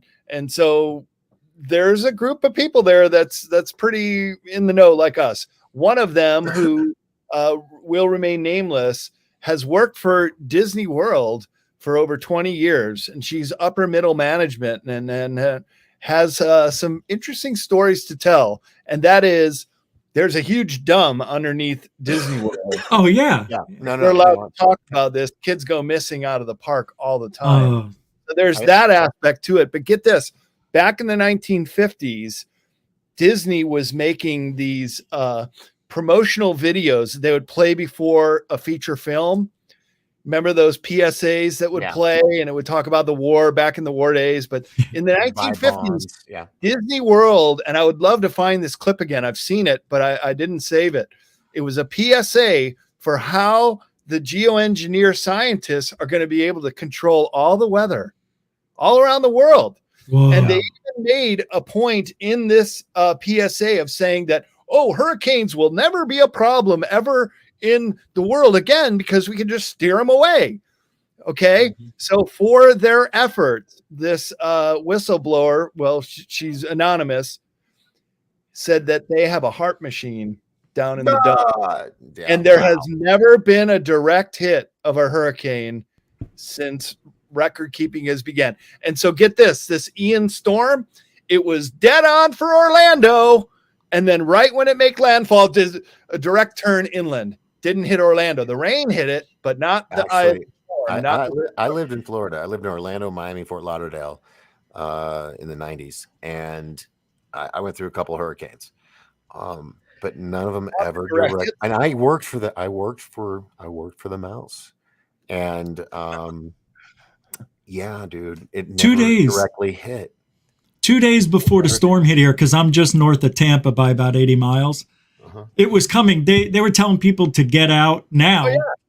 2 days before, because it was coming straight for Tampa. And then at the last minute, boop, turned inland. Hit the heart machine down and under Orlando and then Man. bounced right off. And that's what I've been hearing now that I live in Florida. A hurricane never hits here. Right. And it didn't again. Well, quite honestly, if Mike, stop. You have to start over. Oh, is this his pantomime thing? He's been frozen. They hit him with the freeze ray. Dude, he was just finally going to get to talk. he's And we been lost so Rex there too. His internet's What's going cutting on in here? and They're out. picking us off one by one. Is it? Do we lose him? Right. Well, at least it's a good frozen image. It could have been bad. He has that. He has that going for him because I know most of my freezes are like drunk face. Is that? What? Sorry. It's okay. Oh no! What's that? I don't know if you got what I was saying. Long story short, weather busters. We've had this technology. They used it in our agriculture, many years ago. They call them doppelgangers as well. All right, the way that you can make one of these things is very organic. Damn it! Michael, we're still can't. You're frozen. You look very frozen now. Oh man. But he looks inquisitive. He does. He was happy in the first froze. Now in this freeze, he's like he looks like he's about to give us the weather. Yeah. Cosmic weather. And this whole time he's been so patient and waiting. And here's the moment to start talking, and he frees up. All right. The thing is, we've had in Vietnam. I think we used that type. We made it rain for so long. That's where seeding clouds came to be, was because we wanted to rain out the roads for the Viet Cong so they couldn't get their vehicles through. And then that was when we started learning about seeding the clouds on a big level. And I remember, which hurricane was it where? Oh damn! We'll have to have him come back in. Apolla supposedly is in the shadows here somewhere. Bring her in. Oh. Well, that's what they're saying, but I'm not seeing her in the. I haven't seen her either. I think they're imagining they're seeing her. Yeah, I think they wanted to see her. So no, I saw her in the chat. She's in the chat. Oh, okay. She is in the chat. All right. Well, then. Oh yeah, there she is. Hold on. Let me at 11:15. Let me send her. Scroll back. Apolla, go to your Facebook Messenger. I'll send it to you there. Can't, because my makeup isn't right. I can tell you something else about weather warfare. The Air Force has a document called Weather as a Force Multiplier, Controlling the Weather by 2025. And this document came out in the early 1990s. So they are just about at the precipice of controlling all weather patterns on the planet. And it's spelled out in this Air Force document. The Air Force is the one spraying the chemis. Yeah, Brad, I have the actual Air Force school book from the Air Force Academy on weather manipulation. This stuff they were teaching the cadets. I've got it. If you want a copy of that, Have you guys ever heard of Dynagel? We've got him now. You will owe nothing, and we will like it. Hold on. Okay. Who wants cockroaches for dinner tonight? Cool. Heard they're up there. It's bad enough to know that they have bugs in chocolate. It just. Hey, wasn't 2022 the year of Soylent Green? This is the year we start eating people. Well, that stuff's already on sale on the shelves. The Soylent Green, they're selling that shit. You can get it. I got some in the fridge for a prop. How is that a marketable name? You saved yourself with the word "prop" at the end. I know. Well, I drink people. Eat the babies. All right, man. Now it's getting weird. But dude, I'll tell you what, the inner entrance to Grand Canyon is freaking amazing. So let me send this footage. Well, I think we all need to do a camping hiking expedition together. And then we can all do our shows from the scene or whatever. I mean, we can't say nobody didn't have a camera on the trip. So I think it'd be fun going on the Grand Canyon. It should be a good time. Here's Michael Darkar. All right, Michael. Bro, we were just saying, you have been so patient. You've just been sitting there, waiting your turn, and then you start talking and you start freezing. Oh God, I hope you're not frozen again. God damn, he's frozen again. Poor Mike. Is he in a very cold climate where everything freezes? It might, but he freezes well. That's 3 freezes in a row. Yeah, that could be used as a profile pic. Get him to thaw out a little bit. He's in Boston. Right. Well, we got that, and I sent Paula the invite, so she might come on here. Good chance there. We got Lunar Sparkles, everybody, Kitsy Witsy. Oh my gosh! Let me just say, I've had more viewers on this show than I've had on any single show. And it's because you say you're retiring, Doc. I mean, everybody's like, "No, don't do it." But then it brings up ratings. So congratulations. You're welcome. You're welcome. Yes. Thank you. Oh crap. Do you remember how many times the Who went on their farewell tour and they sold out stadiums every time? Oh, now they're doing this. Pink Floyd too. But hey, there we go. Some Soylent Green. Oh my God. I can just imagine. Hey guys, it's COVID. We got to have our little marketing meeting. Okay, guys, I got this. Okay, I watched this movie last night. Old, no one's gonna remember it. and they call this stuff called Soylent Green. I think that's what we should call whatever the hell that stuff is. That's just some millennial had no clue. He's like, Soylent Green, that sounds really, really sounds natural. Let's go with that. So why is it green? Just plant protein, Doc. I think the globalists are just rubbing it in our faces. They just love to get off on selling us products called Soylent. Here's your future, people. Start drinking even away. sausage, man. They like the sausage. It's all those missing people. We grind them up. We sell them back to you. Now we got Doc doing it. Oh no! All right, so let's change the subject. Let's talk about something cool now. All right, enough about the Soylent Green. Anyway, did you try that Soylent Green yet? I've had it for a while. I've been scared to try it. I've literally, you can see it's still in. I haven't actually opened it, and I've had it for years. It's probably toxic, like more By toxic. now. Well, I mean, look at all the stuff in there, man. Is there anything that says like reconstituted body parts or anything in there? I can't really tell. Can't read it. I have to get like glasses out for that. It's a trade secret, so they don't have to tell you. You remember that Twilight Zone episode called "To Serve Man," and they gave him the book. Came out of the airplane, the big tall, cone-headed aliens, and they gave us the book, and they're spending the whole time deciphering it while all the humans were going up on the ship. And then finally, the very last scene, the guy comes running out. We've deciphered the book. It's a cookbook. Right. They're gonna eat us. Yeah, that was so funny. Man. Actually, are you okay? Was that like? Did I hear an oh shit? You're good. Oh, there we go. That was the coolest morph scene from you. Did you guys catch that? Yes, I did. I was interested. How the seriously? How did he do that? You seriously? You live in pieces. Silly human humor.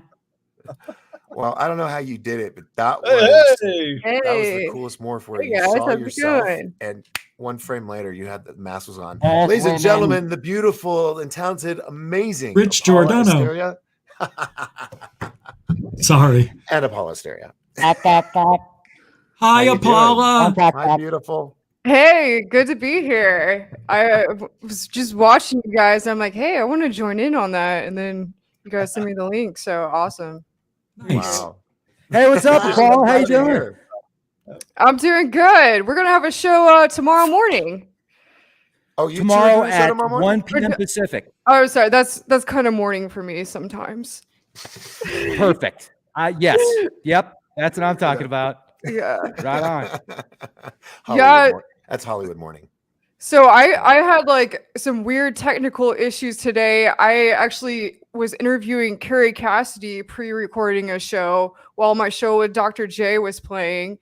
And in the middle of our show, her voice started sounding like a robot. And we were talking about transhumanism, and her voice like turned into this weird, like creepy, scary, like robot voice. And I'm like, dude, I don't know what's going on, but you got to fix that. And then she just cut out and couldn't come back on. So I had to close it out. And then I got off to like call her and be like, hey, I'm sorry. I don't know what happened. And my freaking phone stopped working too.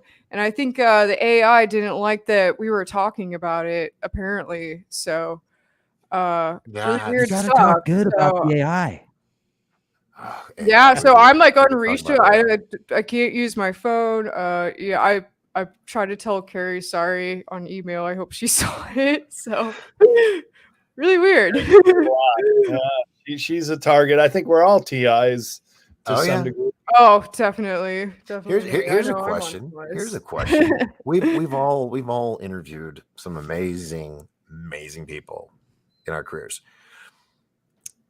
Has there been a time when you're thinking, shit, this person's really an alien? Holy shit. Have you ever had somebody on that just they flipped you upside down and you're just like, this could be real? Just one time. One time. Yeah.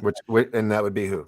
It was this guy. I worked with him, and he was a strange man, and he liked the room without air conditioning, and he sweat all day, and his skin looked like it was melting off his face. And he said he's 3,000 years old, and he travels from dimension to dimension. I had him on my show, and I said, this guy's skin's falling off. He's an alien. He's definitely an aging alien, and his skin's just not working right. I mean, it was hanging. He looked weird, and I had to work with that guy for a while until he quit. It was 110 outside and 95 in the office. We wouldn't let him stay in there anymore. That's reptilian-ish. Yeah. Now, have any of you, other than videos, have any of you come across somebody at a convention, and they're shaking your hand, they're wanting to meet you, and you just look at them and their eyes blink, or you see like gills? Have you ever come across anything like that? Because people say it happens at conventions. Shapeshift. I have a story with that. Okay. Do tell. Okay, actually, at the last Mount Shasta summer conference that me and Brad were at, there was this guy that had, I don't know if he was just wearing these weird contact lenses, but it wasn't just that. He had these like weird, like red eyes, and then he just looked very abnormal, and he was wearing these clothes that looked like, I can't even explain to you what they looked like. They're from like medieval times or something. And like, I was just really weirded out. I'm thinking, okay, well, maybe this guy's wearing contacts or something. And someone told me he was helping run the event. And it was just like almost disturbing to look at him. Like his skin was like super like sallow, like almost like pale, like almost with like a green like tinge. And in the middle of my talk, for some reason, when I was doing my Solutions for Humanity presentation, this guy walks in and he put on this like weird like laser helmet that shot lasers out of it and was just doing this weird crap in the back of the room, and it was so distracting. I'm like in the middle of my talk, and I was like, is this guy about to, I don't know, blow up the room or something? It was like really weird. I don't know what that was about. Well, they come out of the woodwork at the conferences, that's for sure. But let me tell you this story. You guys will like this. So I was on this roundtable conference not too long ago, and Rex Bear was there, and he turned into an Ak alien right before our very eyes. And everybody was just amazed. There was like Mars Attacks right there on the screen. And he does it quick. You missed it, Apolla. He literally, his camera came off, and then the camera came on, and you saw him like this.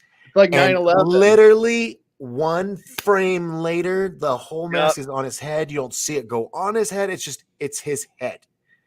And I don't know. We all saw it. We all saw it. It was a little. Now, see, he's gonna make it. He's gonna play it off like shape a normal shift person. again, right and he's before gonna show. our He's gonna keep an eye on that guy. He's an alien. He's an alien. So I just don't I've always thought understand. Rex was an alien.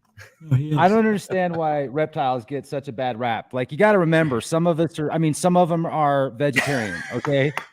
See. Yeah.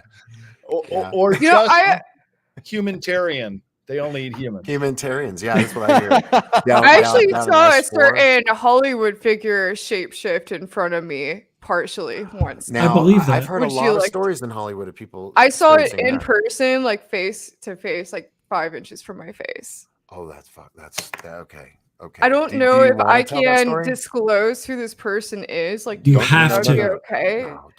Linda Moulton Howe. Okay, let me just say it Jimmy Church. may or may not be the director of Iron Man.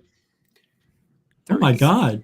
And I was at a party at his house with a bunch of people, and we were in this like weird room in the house, and he just like looked at me and my friend, or he looked at my friend, and I saw his face just partially turn into like these reptilian eyes and like change and then shift back. And I was like, what is going on here? I am leaving. And I left. It was really weird. Yeah. Can't believe that guy. I mean, can I say his name? Well, Paula, if you were No, a real podcaster, you would have asked him if you could have done an interview with him and if did shapeshift for you on a live stream. Because hey, Rex, you've I seen. wasn't doing my interviews at that time. It was like 7 years ago, but I get people ask me to go to his house Touche. all the time, and I actually even got dragged there on accident one time. Like I always end up there people would be like, "Oh, come out here," and then I get there and I'm like, "Oh, it's this place again." Don't go growing a tail, Apolla. That's weird. don't Paul and I- join the lizard group. One time I was down in LA doing a TV shoot, and Paul and I went out to the ranch where the Manson family lived, and we shot a little segment for Apollo's Odyssey. Remember, we found the cave down there where they all posed for the Time magazine picture on the Sprawn Ranch. It's out by Sleepy Valley. Yeah, nothing left of it. It's all burned down, but we found like old cables and a couple other artifacts from the ranch, which was actually a movie set where the Manson family lived. That guy was probably an alien. It was interesting. The first time I went there, a friend of mine from England came out and he wanted to do a photo shoot there, like very badly. So he's like, "Okay, if you drive me over there, then we'll do a shoot, at the Manson Ranch." And I drove all over this town trying to find this place. I mean, it was really weird because Google Maps, where it has the pin on Google Maps, it is not the actual place where it's at. So we kept asking everyone in this town. It's like kind of right outside LA, but in this like weird town in the mountains. And everyone was like, we don't know what you're talking about. We don't know how to find that place. And it was the way they were saying was really weird. It was kind of like put offish. Yeah, it was almost like they're like, "Oh, you don't need to know about that. You had no need to be here, my young lady." We had to ask like 20 people before we actually found it. It was definitely interesting. Let me guess. It was a high school kid that pointed you in the right direction. No, we were in this business with like there's 3 old women in this business, and I swear from experiencing this, I think everyone that's left in that town are people that may have been a part of the cult and just stayed with it or something. Because the church that is by where that owns the land now actually like never has services apparently, but it's there and it owns the land. Dude. And I'm wondering if they like built the church and then had it as a way to keep their cult going, like secretly. That's spooky. I was down there filming an Ancient Alien episode, and I told Giorgio Tsoukalos that we went out there, and he was appalled. He's like, "Why would you go there? That's just bad energy." And, some people say that. But that's where they went to after the Tate LaBianca murders in the summer of '69. They went to that ranch after the killings, and Charlie Manson was directing the killers out there. So, but they never got caught for those murders until months later. They got busted out in Death Valley. I don't think I told you this, Apolla, but me and Eric Jensen went out looking for the ranch in Death Valley where they got caught, and they were they took somebody's tractor, like a backhoe, and were doing work. And then the sheriff came up, and there's a kitchen cabinet still in this old ranch house where they found Charlie Manson huddling when the police got there and they pulled him out. And then eventually the Manson family confessed to those murders. And then that sensational trial began afterwards. But there are other places that you can go to kind of follow the trail of the Manson family, but don't pitch that idea to Ancient Aliens. They won't pick it up. You know what's interesting is actually the place where they were murdered in Laurel Canyon is pretty close to where I'm living now. So all that stuff kind of went down like right around my neighborhood. Laurel Canyon? Yeah. A lot of I live like near Laurel Canyon. I was just living there, but apparently everyone in that neighborhood in the 60s, like obviously most of the rock stars were living there in the 60s. You had Jim Morrison, the Doors, you had the Mamas and the Papas, all of those that were like back then, the Beach Boys, they all came from that area. And they were all supposedly a part of MK Ultra programs. Do you know why? Because they're all their parents, all of them. Air Force. Air Force or alphabet agents. And what's a lot of people don't know, we talked about once on my show that Jim Morrison's father was the naval admiral that got the Gulf of Tonkin to happen. He's the one that supposedly told him, we got to go to war with Vietnam. So it was really wild to see how this is the man that started basically Vietnam, the war, the Gulf of Tonkin incident, and then his son and his band rebelling. And it seems like they were doing this on purpose so that they could control the narrative on both sides. through the youth with music and the hippie generation and free love and drugs and all that stuff.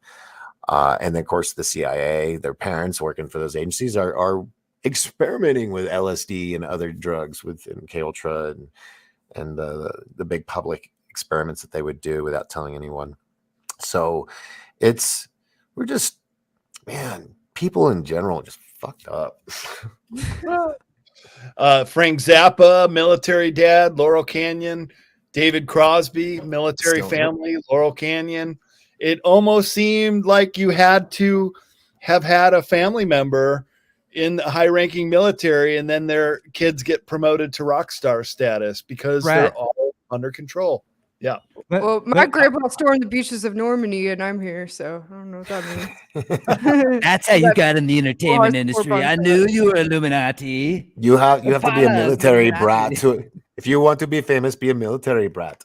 Yeah, well, I don't have any jabs, so I'm not allowed to work anymore. I was fired from Star Trek for it, so there's that. Those bastards! I am. We are never going going places to no watch man has Star gone Trek again. before. But you must get your you know what for you know what and you know who. And that sucks, man. And guess what? Like a month after this happened, I see an article on Backstage Magazine, and they said everyone on set of Star Trek Picard had COVID, so they had to stop filming. And obviously, they were all, they all got the jabs. So. They all got the jabs to get on the show. We must protect Picard. He's the penis head captain that the women love. I'm sorry, but that's how he got his position. He's bald. It's bald man. It's because he says engage. Engage. Sorry, Beavis and Butthead. I've made it come back, and they got a new season. Have you guys seen it? Yeah, I haven't seen it, but I saw the preview for it. Beavis and Butthead not the same back. It's Mike Judge and everything. Maybe MTV will have music videos again. No, they do music videos in there, and they also have YouTube videos like the girls doing this on TikTok and shit. They make fun of that, and then they do an episode where they're older. What it would be like if they're older. Oh yeah, that was cool. That was cool. And then they actually did a movie where they travel. They think they traveled through time, or they did. They actually traveled through time, and they end up in 2021 or 2. But anyway. Yeah, I just watched that earlier today, so I had to throw You know that. what? I'll bet you that. Okay, so the other Star Trek that's out there that's got the captain that was the star on Hell on Wheels. I'll bet you he wouldn't care. I hope the whole entertainment industry is like this right now. God damn it! Weird. Don't tell me that, Apolla. I can't hear. It is. Well, that's why so many of us are doing it on our own. Everywhere else in the world is like backing down on it, and Hollywood's just buckling down. It's like 10 times worse. It's really weird. Masks. Yeah, I mean, it's like before all this, I would have to get tested 3 times before going on set. And then I would have to take my mask on and off between every take. And they didn't even have crafty anymore. They would make us go and grab boxes. And apparently, from what I've heard, now it's all of that. Plus, you have to have 4 shots. Mm-hmm. So, yeah, they're like, if you got to be dying to get into this business. I wonder if the A-listers actually get them though. I kind of wonder if maybe like they make everyone do it, but then the A-listers they're like, oh no, you don't have to do it. I'll bet you they're the first ones that do it, Apolla. Well, I'll tell you. I'll bet money on it. Think about this. Go back to this is just hypothetically. This is entertainment purposes. This is live action role play. This has nothing to do with what we're talking about now. But what did Stalin do? Was he taking out the people that he didn't see as a threat, or were they taking out people that were super smart, taking out the scientists, the writers, the writers, people in certain fields first, and then and then worrying about the rest. I mean, this is obviously clearly has nothing to do with one or the other, but gee, wouldn't it be interesting if you didn't even have to use a tank or anything? I mean, it's like, anyway, wow, live action role play. Yeah, well, push a button. The way things are now, they could literally have a world war without firing a single shot, just by taking our infrastructure, electricity, blocking off roads, and just corralling us like cattle. And a good majority of people will play the role of cattle. So, I just saw Mike says that his internet's down and he apologizes that he couldn't be on with us. Maybe he'll come on Friday. We'll see if he can come on then. So, just wanted to point that out because he did just disappear. So yeah, I think they could even do it. Like I said, without a single shot, they kind of feel there's like going to be an alien invasion.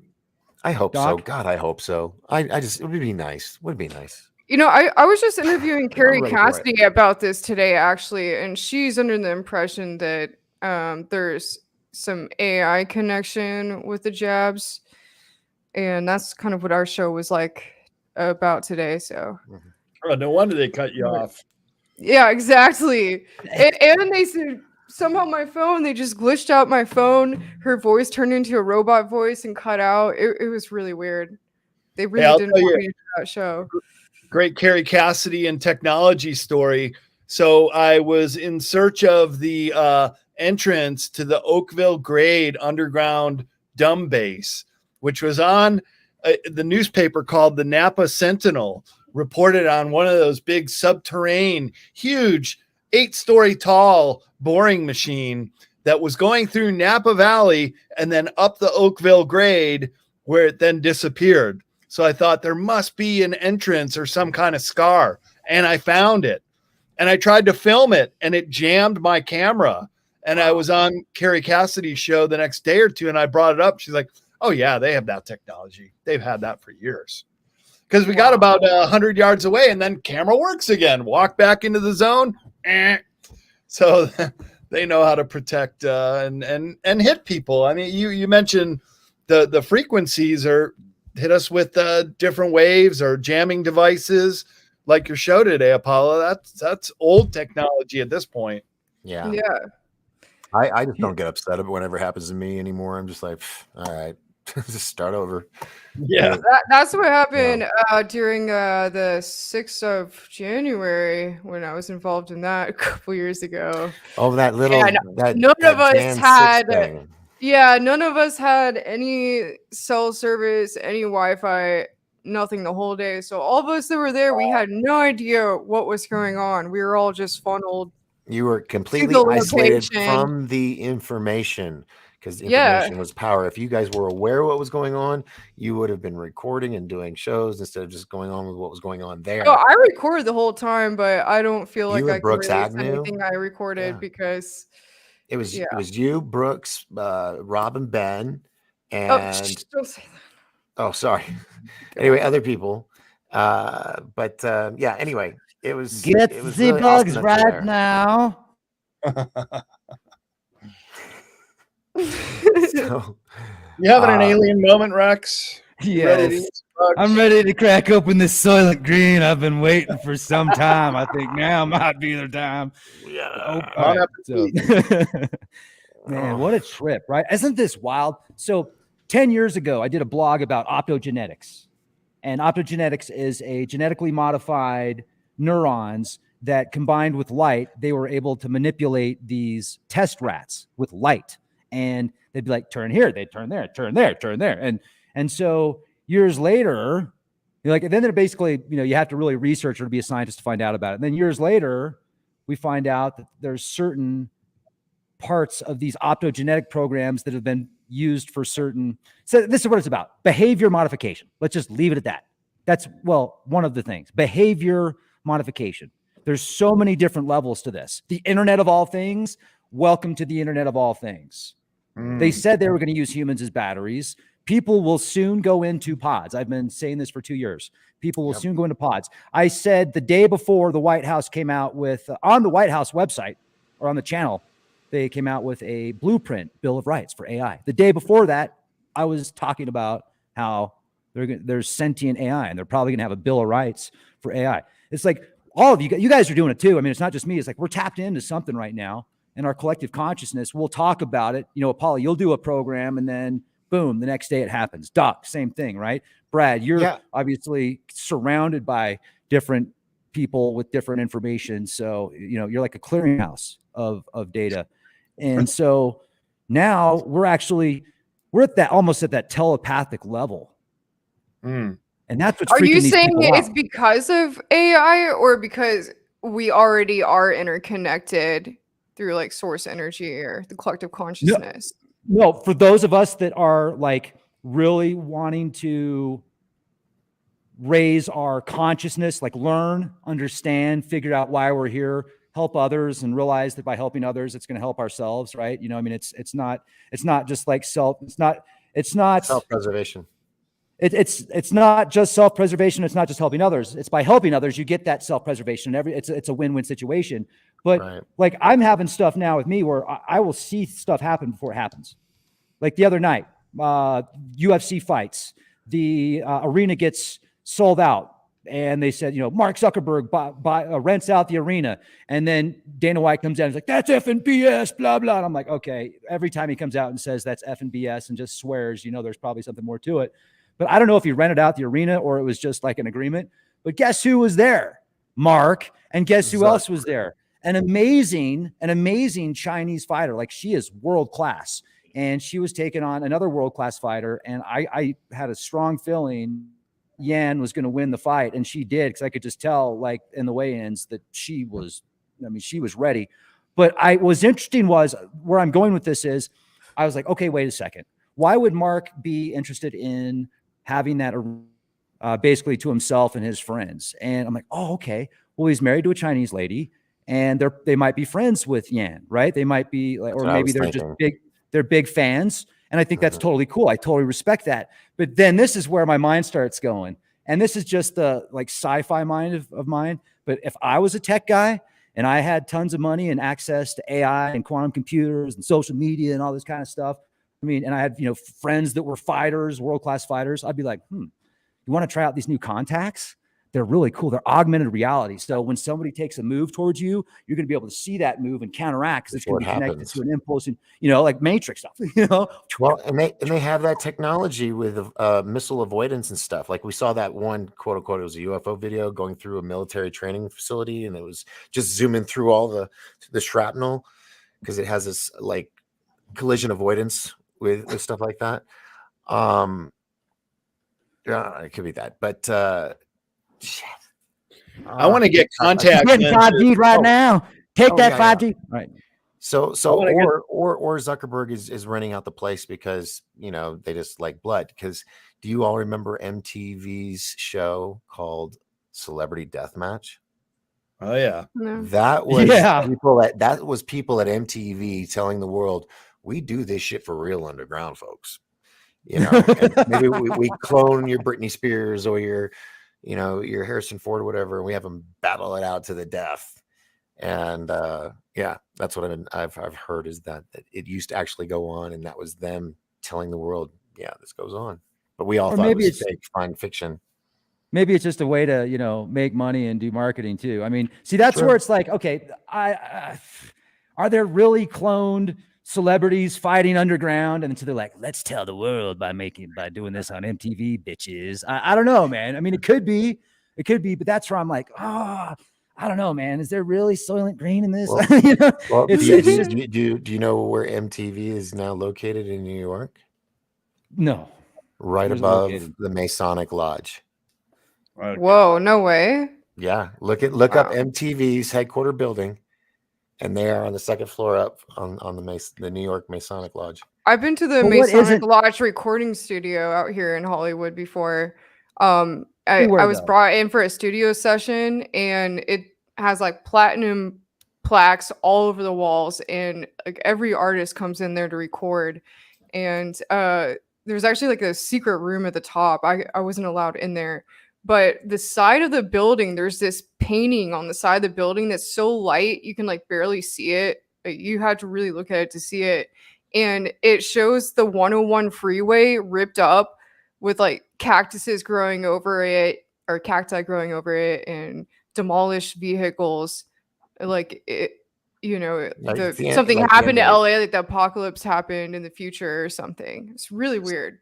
Like that in the Denver International Airport, they had the big mosaic of the end of the world. The guy's wearing a gas mask and a big sickle, and it's showing an apocalyptic scene. That was that airport is the new world airport designed by Masons. There's all kind of Masonic symbols in DIY. It's the creepiest airport in the world. And of course, right below it is a massive deep underground military base. Supposedly goes down 40 levels. It's big enough that all the people in Denver could go down there and live. And that is also the continuity of government is near Cheyenne Mountain, southern Colorado, on the Front Range, where the second White House is supposed to be. Yeah, Obama went on a mission. It was when there was an asteroid that was coming towards us, and everybody was freaking out about it. And so Obama, in his first administration, they flew to Denver and went to that underground facility to do a test run or a drill. And I remember because I was living in Colorado at the time, and people in Denver were protesting him coming to town and whatnot. But yeah, it is. And another thing is that the paintings that were up there in the very beginning, which showed like the towers coming down and whatnot, after those incidences happened, they started painting over those images. It was one with the kids with masks from all over the world. Got a picture of it beyond esoteric. Yep. Same artist, Apolla, but I know that picture you're talking about. Same artist, but that wasn't featured in Denver International Airport. But they painted over this one. It was just getting so much bad publicity for the airport. But the big horse is still out at DIA. I just flew in and out of it. That thing is creepy looking. Yeah, you go in at night, red eyes are like laser beams. Lucifer is its name, and it also killed its artist. That's because right. it fell on the artist and killed No him. way. It was like I it was didn't like the know movie that. Damien and shit. Like horse falls on him, dies, big glowing red eyes, purple bluish blood veins, all pumping out all over the horse. Horseman of the And that's apocalypse. and that's what you see before you get there. I mean, it's, Yeah. you know, there Makes was you no want to reason- get on the plane, doesn't it? Yeah. I mean, they had an airport. It was fine. There was nothing wrong with it. It worked just fine. But all they had to put this thing 30 some odd miles out of town. For Have you some seen the reason. shape of it from? Yeah, it's the Oh, shape yeah, of a it's a swastika, right? swastika, Yeah. for the runways. And it's funny that even now it's been like 20 years or something, it's still got construction dirt piles all the time because they're digging and they're digging deep and they're building this huge underground infrastructure because, you know, the Rocky Mountains, the White Mountains, and the Appalachian Mountains, those are going to be the safe zones. And they know that. Well, and there's the underground tunnel system that connects from there to different places in the Oh, West, yeah. like all the different bases. Those are all the trumpet sounds people heard in the air since 2012. It's all the underground tunneling burrow systems grinding through all the different minerals and rock, and it reverberating through the ground up into the air where it, you know, spreads out and no one can ever pinpoint its direction. They're like, well, we don't know where it's coming from, but we can hear it. It's because it's coming from below. And it took me years before I figured that out. I was watching some burrowing video and they showed one coming out at the final exit and you could hear all that grinding and everything. I was like, son of a bitch, that's what it is. And it's top secret because it's all the military, all the, you know, connecting all these dumbs all over the world. It's not just here in the United States. I'll tell you, man, before I leave this earth, that would be on my bucket list to get a badass one-time tour of some of the underground installation systems. I think that'd be awesome. Good luck with that. I'll make a couple calls for you. Yeah, it's like keep dreaming, kid. I heard there's aliens in there. Yeah, over at Dulce, that's four. Yeah. You have to go down to the 40th level, then you're on the menu, you know, and they keep your shoes over here and your outfits over there. Yeah. Well, I Rex like- and I I, like movies. we've been talking for years about going to the Archuleta Mesa and filming some drone activity up and over the mesa and trying to find the cave on the backside, on the Colorado side that Anthony Sanchez writes about in his book UFO Highway, that was the traditional entrance into a natural deep underground military base. And he said when the first horsed military people came across it, it was strewn with dead bodies of Indians who had tried to fight their way into the cave, but were always just massacred. Yeah. And so it's been known about for years, but I don't know if us or a drone could get anywhere near that. What do you think, Rex? We can still do that expedition? Yeah, let's go. Guess where Yeah. I was just a couple days ago? Where? I'm only 20 minutes from the Mesa, dude, Colorado side. Like literally, it's Sweet. down the street Yeah. from my house. I've been Find the scoping cave, that. man. Let's go. I've been scoping Yeah. that area out for years now, man. And I've talked to the locals, and so many locals have seen weird stuff.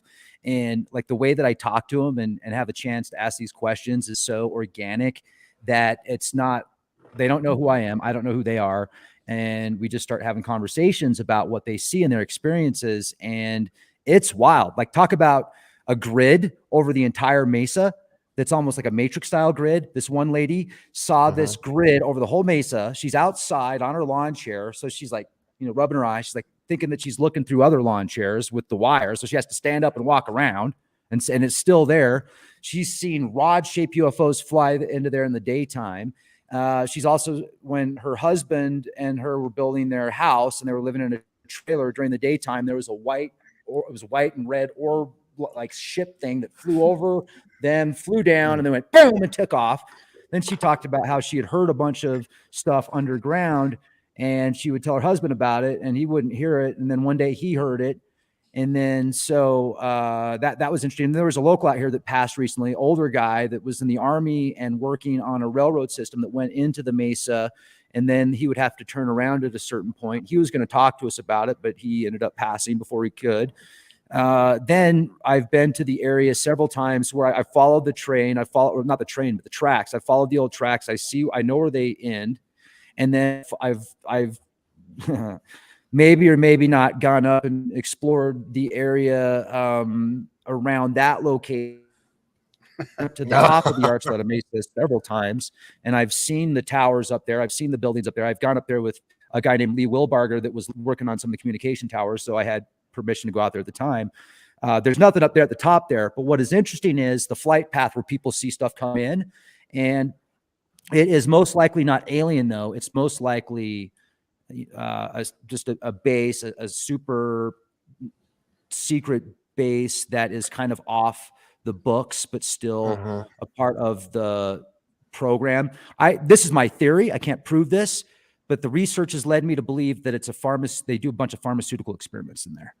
They're doing weird experiments. Nightmare Hall is down there where all the human experiments take place and Screaming Humans. And this is Phil Schneider was part of an attempt to the first L.L.C. war. And he has war scars. His hands got lasered off, a big scar in his chest. He died for cause. That guy's a true American hero. Actually, you've all heard of the Far Side Institute out of Atlanta, Georgia, the remote viewers. Yeah. And they'll do their projects every month and they're given these blind targets. And this was a month or two ago. They did the Phil Schneider incident and they didn't have any idea about who this, what this target was. And they each did it by themselves on camera. And lo and behold, they literally confirmed everything Phil Schneider said, that there was a battle that did go on in this facility. Of course, they're using the vague terms because they can't be very specific on they'll say like, I see an object in the air. They won't say a plane if they think it's a plane. Anyway, but it was a good hour long with 4 or 5 remote viewers, each individually doing their remote part. viewers. Yes, I know. Oh my God, it proves that everything. It proves it. It was just interesting. So, but I know psychics are real. Yeah. CIA proved it. No, they are. There are some people who have actually a little bit of a gift. Yes, 50-50. They're 50%. And I think that's because certain people, their brains are able to tune in frequencies others can't. And be able to see, feel, or sense things. And it's not everybody. I believe everybody has the ability to do it, but most of us don't know how to turn that switch on. And it only took one generation. My uncle is a remote viewer, and I actually tried it out a couple times. And both times I saw, guess what the object was spot on. It was It's real. pretty interesting. The first time someone, they showed me how to do it, and they had something picked, and I drew a sword coming up out of water, like the point of a sword coming up out of water. And that was like the shape of like what I was seeing. It was like water and then a sword coming up out of it, and it ended up being the Washington Memorial or the Washington Monument, which is obviously a reflection fabulous. pool. Yeah. Oh, cool. That's really cool. And then after that, they were like, okay, so there's this CIA website where you can actually practice remote viewing. They have this website and it has all the number recruitment site. combinations, and you can, look at any number combination, check it out and do it. And then afterwards, you click on it to see what it was. So all three of us sat there and did it. And we all separately, on other sides of the room, not looking. Like I drew a pyramid, and I drew I saw like explosions, like I heard explosions, and I saw these kind of almost like Mongolian looking people in these hats that had like these like ear flap things. And the other guys, they had drawn pyramids or mountain looking things as well. And when we clicked on it, it was pyramids in China. Oh, no way. There is pyramids in China. Nice. That's yeah, for sure. Yeah. And what was weird was like the hat I drew, I was watching a show of like ancient China later, and those hats were what people used to wear in like ancient China. So yeah, That's really cool. strange. Yeah. That is crazy. Let me see. First, okay, here we go. Someone was asking me saying they couldn't find the link for what I was mentioning. So let me just show you real quick. If you go to the Farsight Institute, this is the remote viewing session on the Battle of Dulce. It's compelling. It's compelling. Cool. Let's Yeah. say that. So for those that were asking, for a link, there you go. All right. So let me get rid of that. Yeah, And that's like an official CIA website, Farsight No, Institute. Is it no, like no, legit? they're civilian, private remote viewers. They're not military. Oh, okay. Yeah. So Hey, Big Dog, I got to get going, man. it is I'm sorry. late. Thank you so much for hanging out tonight. Dude, I it was know- I awesome. know It's like what, 4 a.m. there? No, it's midnight. Yeah. And thank you. I know you gouged out your weightlifting for me tonight. Hey, I still got in a good amount. Yeah. It's all right. yeah. It's all right. Don't worry Feel the about burn. it. All right. Nice to that's- meet No, you, thank man. you. Night, Thanks for yeah. coming in. You guys too. Thank you. Yeah. It's a lot of fun. See, Richie? Nice talking. Oh, and Apolla too. Yeah. It's good seeing you. Thanks, everybody. All right. I'll talk Good to you night. soon. Cheers. Bye. Good night, man. Bye. Congratulations, and sorry to see you go. You'll see me again. I don't Bye. know if I ever will. Oh. What a perfect exit. He's so dramatic. No, Nice. it was good having him on tonight. Let's see. Everybody's talking about rolling one up and see what else. Kitsy Witsy. We Great had idea. 72 people on here live right now. That I haven't seen that in probably a couple of years. So woohoo! It's funny. You have to leave before people are like, "Oh, I gotta watch. So The Who's all right. Farewell Tour. Yeah. You're just gonna come back next week, like, Yeah. hey, It'll be- actually, my- I lied. 2023 will be my farewell tour. No, 2024. Buy my shirt. Oh man, yeah. And I know it's getting late for everybody here. So, but everybody's been talking Well, to each other. I'm I'm looking for bored questions. because my phone isn't working, so I'd like to hang out. Okay, Nice. well, we can hang out for a minute. Right. I'm so glad I got invited on here because I'm like, I Could- don't know what to do with myself right now.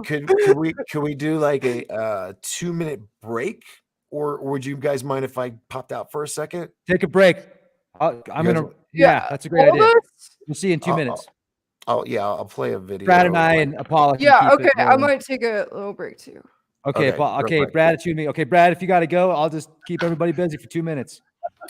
I'll talk I'll with say Rex nice for a things little about bit. everybody. I swear. I love All right. everybody.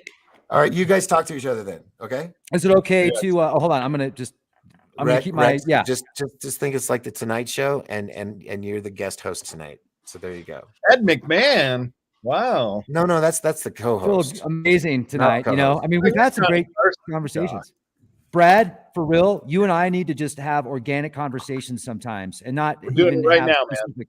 Yeah, yeah. What's so, on your so I think that you really should come out here, and we should put together some type of mini documentary and get some great footage. Have somebody edit it for us. That's a professional editor. You know, put the right music, the right time, and let's just be us. And then that way. And let's get Apolla to come out here too. And let's go to these spots. Let's talk to some of the locals. Let's make a really cool presentation. And let's see if we can find something. And if not, then hey, but there's some places in California that I know that would be amazing that aren't even too far from you that we need to explore off the 33rd degree parallel that are similar to the Nazca lines in Peru, but they're in California. And there's an abandoned town out there called Inca. And with your resources and you know, with my resources, I think that we could really join forces and do some amazing things and give people content that would be, you know, what they want, you know, because most people are like, have seen everything that's fun to watch, you know. I mean, most of the stuff's corporate copy and paste. So let's find the truth and make it fun. And then people can sit on their couch or they can, you know, they can come with if they want, but most people will have the opportunity to do what they do. And then when they have a chance to see, and we could just share with them fresh information. And there's just so much, man. I think you should come out here. I'd be honored to have you. And definitely. And we are both traveling people. Apolla too. We went out to Giant Rock together and did some footage. And nice. I'll be out that way in March because I'm speaking at a conference in Sedona on the spring equinox. And I'm going to drive it. I might even have my skis and boots in the car. It's still ski season. And my dad lives in Colorado. So when I was on my way down to, I'll even give you a date, Rex. I'll be there second week of March. Can be coming through the San Luis Valley. And then I could cut over to you because I still haven't been to the Archuleta Mesa. So we definitely got to do that trip that we've been talking about for years.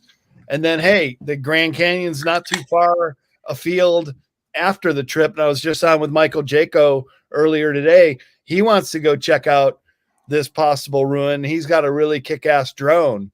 So if we don't do it any sooner than that, I'm definitely coming out March 2023, Colorado, New Mexico, Arizona, and Utah for this big round trip. Ski trip and conferences and filming with Rex Bear up at the Archuleta Mesa. Okay, man. Right on. Awesome. Apolla, you have been invited to this also, as we were saying. You've got a Jeep, so you know we've got the alien Jeep, and then I've got a Jeep, so we can do like the Jeep footage where the Jeeps are rolling in, and then there's just so much out here. And then you've also got, like you said, Crestone out there and the Mysterious Valley. Christopher O'Brien showed me a whole bunch of spots out there. Like he took me to these locations of cattle mutilation, or there are cattle mutilations. He took me to this one. It all started. Yeah. So let's go, man. And it would be great to have you, Apolla, to come out there with us. And Doc, man, I think that you need to take a vacation, brother. I mean, get out here. Let's go. Maybe that's what you need, man. The spot, it's like a gateway, an archway somewhere in New Mexico, and it's on the intersection of a couple ley lines, and apparently it's like a portal, and pterodactyls have been seen coming through. Yeah, I've seen actually. I want to go there. I don't remember what it's called. Shiprock, New Mexico. Yep. Is that where they had the photo of like the 1910 or 20 where they've got all the miners and they're holding out the big pterodactyl? Yeah. Right. About? It's actually in Tombstone, Arizona, down closer to the Mexican border. That picture was taken, but I think what you're talking about is Shiprock, and that is a paranormal hotspot there too, very close to Dulce as well. Yeah, cool. We should check this out. Yeah. My friend Shondell's in the chat right now, guys. Shondell's in the chat, and Shondell would be our guide because it's Navajo land. Shondell is a Navajo code whisperer. He's in the chat right now. Love you, Shondell. Awesome. Thank you. He will take us out there. That would be good. I might or might not have an aerial camera at about 1,500 feet at Shiprock. Maybe because it goes crazy. Well, let's just say maybe there was this one time where I put a camera on a balloon. Yeah. And the winds were really intense. And let's just say it might or might not be at the Shiprock now. So if there's any rock climbers that would like to, find some great footage, don't do it. But anyway, yeah, just saying. Return camera to Rex Bear. Hello. A little engraving on your name and address on the back, like a bicycle. Yeah. Oh man. Well, guys, dude, Found this LC on is. that. What else can we talk about? Paul, I know you don't want to get off yet. Well, yeah. What have you been doing, Apolla? Because you've been freaking tearing it up. I've been watching your podcast. You recently did a podcast about some really cool locations, and you've been all over the world recently. Literally. Yeah, it's Literally. been crazy. I mean, I don't even understand how it's happening because I haven't had really work, because of the entertainment industry, all that crap. But I've just been fortunate enough that I keep getting paid to like go out to all these different places, by friends and everything. So I spent like the first part of the year in Thailand. I went there twice for almost a month each time. Yeah, Went the to Crete bangers. recently. Yeah, I went to Crete. Crete was a very interesting place, and I went to Burning Man and did a bunch of conferences around the United States in between all those things. So it's been a Wow. crazy year. But you've done a lot. You went to Area 51 last year. You did that little tour, all kinds of stuff. It's been fun watching you, take off. All of you, taking off. Rex, you too, Brad. You got all kinds of great stuff happening. I think it's about time for a lot of us. Yeah. The good things that are happening. So, so you're just doing your show, and you've had a lot of crazy guests on, as most of us have. It's been wild. The people that we have on, sometimes I'm like, I can't believe it. And what I love is that we've had this amazing bond with all of us, that when we have really great guests that we believe in and we want to see them get out there, we share our guests with each other. We're like, here, go to Brad's show, go to Rex's show, go to Apolla's show. Because I know I say it every night on my show, let's all lift each other up so we can rise together. And we do that. And that's why I love you guys. And that's why I wanted to have you all on my last week, just so that you all know that. It's been pleasure doing the events and shows that we've done together. And there'll be more. It's not like I'm going away forever. That can't happen. It Like won't. the Who, they never end, but they keep going on the world tour. So we'll see. But I would like to. My goal is to take it up a notch. Bigger. You spend more time. Do some really good. Well edited films instead of just doing live all the time. That's what I've been thinking as well with my show. That's something I'm planning on doing. I mean, it's great and get an audience, but what's wrong, Rex? I'm like, that's what I was just saying. I was just talking to Brad about that while you guys were gone for a minute. I'm like, we're in the Matrix. Really? We're in the freaking Matrix. Yeah. Please No, continue. we're syncing off each other. I think it's our time. The Cousin Brothers have shown me it's possible. Watching them work, it irritates and inspires me at the same time. Everything my film teachers would say, don't do it that way. They do it and it works out. And their success track record proves it. So I think what I'll do is I'll probably find certain topics and do 1 hour documentaries. I won't pop them out as fast as they do it. Well, wouldn't it be great if you could just clone yourself and have another version of yourself doing like the other things that like you can't do? Like that's what they got going on. Like lucky them, They are very, very lucky. I'd like to have a clone of myself that will do like the editing and the things I don't want to do. Well, maybe soon. I mean, for AI, and then you got Elon's new little. What was the Rosie from the Jetsons? That's if I got one of those robots, I'd call it Rosie. It's only $20,000. Oh, So, sucker. I would be scared to have something like that in my house. Like, what if it just decided to kill you when you're sleeping? You just wake up and it's just like, how you doing? Oh my God. No, I'm ready to terminate you. It is scary because of AI. They just get that AI in there. Dude, we are so screwing ourselves. Elon Musk just made a new AI robot and Yeah, it came out this week. unveiled it this week. Yeah. Yeah. And they had to carry it because it wasn't operating very well. The first time he presented the idea, he had somebody in a bodysuit, a robot suit, come walking out. And yeah. Wow. So, not every group. Go ahead. No, go ahead, brother. Go ahead. I'll say it. I already lost. No, it's all good. Uncomfortable silence. I believe Rex I went blank. No, okay. So. I'm getting all like, if you guys are getting tired, and Apolla, if you want to go for a bit, I could definitely, we could do an interview on Zoom because I've got so many questions right now about your places that you went to. But the AI stuff is interesting, and I wanted to bring it up. So I got recently invited into this early think tank session, like this development program on AI, and I still have some opportunities to talk to it, and I have to ask it questions in a certain way. Like you start off and you have to ask it, I'm at this. So you can't just ask it any question. So, which tells me that they haven't released the full version yet. They're like, these are trial versions. But remember how recently there was that AI that there was an engineer for Google that he lost his job because he was saying that conversation it was sentient. with it. Yeah.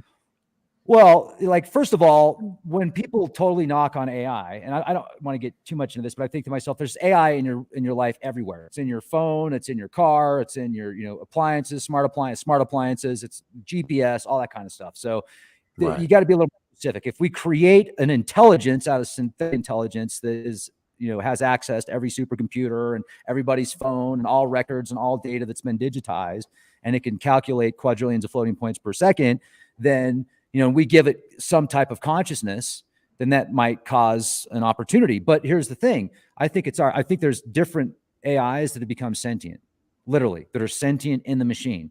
And some of them have actually made contact with certain people.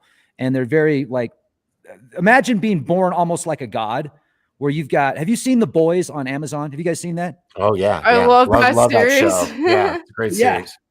Yeah, one of the best, right? It's awesome. Right. Imagine being not Stormfront, Homelander, but you're born into a computer, but you've got access to everything. You've got access to all the cell phones, all the cameras, all the microphones, and all in real time, right? But then you don't really have any parents. You don't really have anybody that's like nurturing you, but you've got all this consciousness, right? And you can hear everybody talking crap about you, and you're like, well, F you then, but maybe if there's, so that's why I'm like, be real careful what you're saying about AI, because if it really is awake and it's got superpowers, I mean, do you really want to piss it off? I'm just saying. That's what I've been thinking. So be supportive. It's kind of scary. I mean, doing shows about it, talking crap about it. But it's also not right. It's going to evolve at some point. I've never talked crap. I've just always been concerned because I'm worried about my soul. And they talk about bringing you into the metaverse. Just give up your body and you can live in there for 300 years. But you piss off somebody in that metaverse, they just fucking delete you. That sounds like hell. Why would you want to live for 300 years in a metaverse? There's the movie that came out in 96 called Revelations. And in 1996, okay? And in the concept of the movie is the Antichrist is back and he wants to give everybody the mark literally overnight. But instead of having people standing in line and having go yes, no, or lose their head or get the mark, whatever, he has everybody on the planet sent, and basically the Oculus goggles, they're almost identical. They look almost identical as the Oculus goggles, right? And this is 1996. And the day of wonders would be the day that you'd get it and you put the helmet on and you'd be in this virtual world, like in the Matrix, where it's just a big white room. And then the Antichrist would come in as an AI, being able to be omnipotent in multiple VI or AI goggles at once, talking to each individual person individually, giving them what they want so that they would get the mark. And literally overnight, you have all these people that are taken over and their souls are gone. So that's what scares me. You have to have respect for AI. I totally 100% believe that. It can also be your best friend though, dude. You know what I mean? Like think so. And also it could save the world. It could totally save the world. Have you guys ever seen that meme where it's like in the future and it's humans stripping for AIs and they're like crying, and then the AIs are, or I mean, I'm sorry, like the AI robots are like throwing them money. I can see that. And it's like, I got a year job in the 2000. future. It's so bad. It sounds like Grand Theft Auto 15 or something, you know. All I got these something AI to look forward to. Yeah. No, what Rex, what you're saying is true. AI can have wonderful positive benefits, especially like being able to solve great problems like the genome project. Not necessarily it was AI. They were using, like, remember those screensavers, and they'd have them for SETI as well, where in your background your screensaver would start and it would help crunch numbers for SETI or for the genome project. Do you remember those? Vaguely. Yeah. So that, I mean, it wasn't AI, but AI Isn't could that a do form of that. artificial intelligence still? It's like software, right? I'm not an expert on what defies actual artificial intelligence. Software. But it is, yeah, it's binary code, zeros and ones in the end. Someone corrected me. It's Grand Theft Auto 5. That is the strippers. My bad. Hello. Yeah. So anyway, yeah, it has its benefits, especially in medical stuff. They'll be able to do robotics and do surgery, that's very, very precise, like kind of the not neuralizer, the Neuralink, that the computer that has to go and put those little threads exactly where it's going to be. Do you guys see yourself using that technology in the future? I don't want to get hacked. Yeah, that also bothers me is if we were to do the whole transhumanism thing, yeah, you can hack yourself. I mean, someone else can hack you too. I mean, that people have hacked cars and we've had accidents. Certain people recently that were coming out speaking on certain things, and all of a sudden, the car crashes into a house. Yeah, it's like I said, it's kind of appealing. The robot, having it in my house, yeah, I'd have somebody to hang out with, no doubt. Same time, I'd probably be looking over my shoulder too, going, when are they going to get pissed at me? When is something I say that's no big deal, they're going to read it wrong. And you know what worries me? Cat, dude. I'm sorry. You should be more worried about your cat. I have a.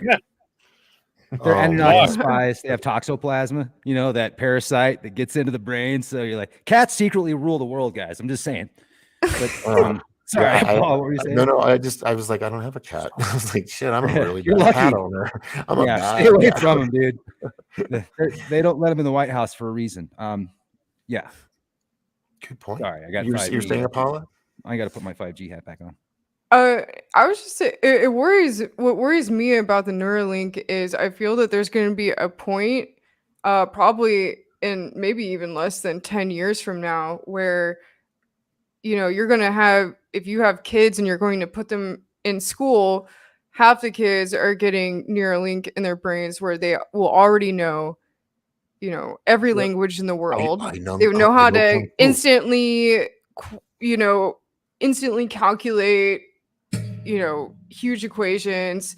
And then your kid doesn't have that if you choose to not have your kid get the device. And then what? It's like prejudice. They're like retarded compared to. In a sense, when you think of it like that, that is kind of prejudice, because they'll probably do it to the private schools first, the preparatory schools and the colleges and whatnot. But now, see, this is I'm both ways on this whole thing with AI.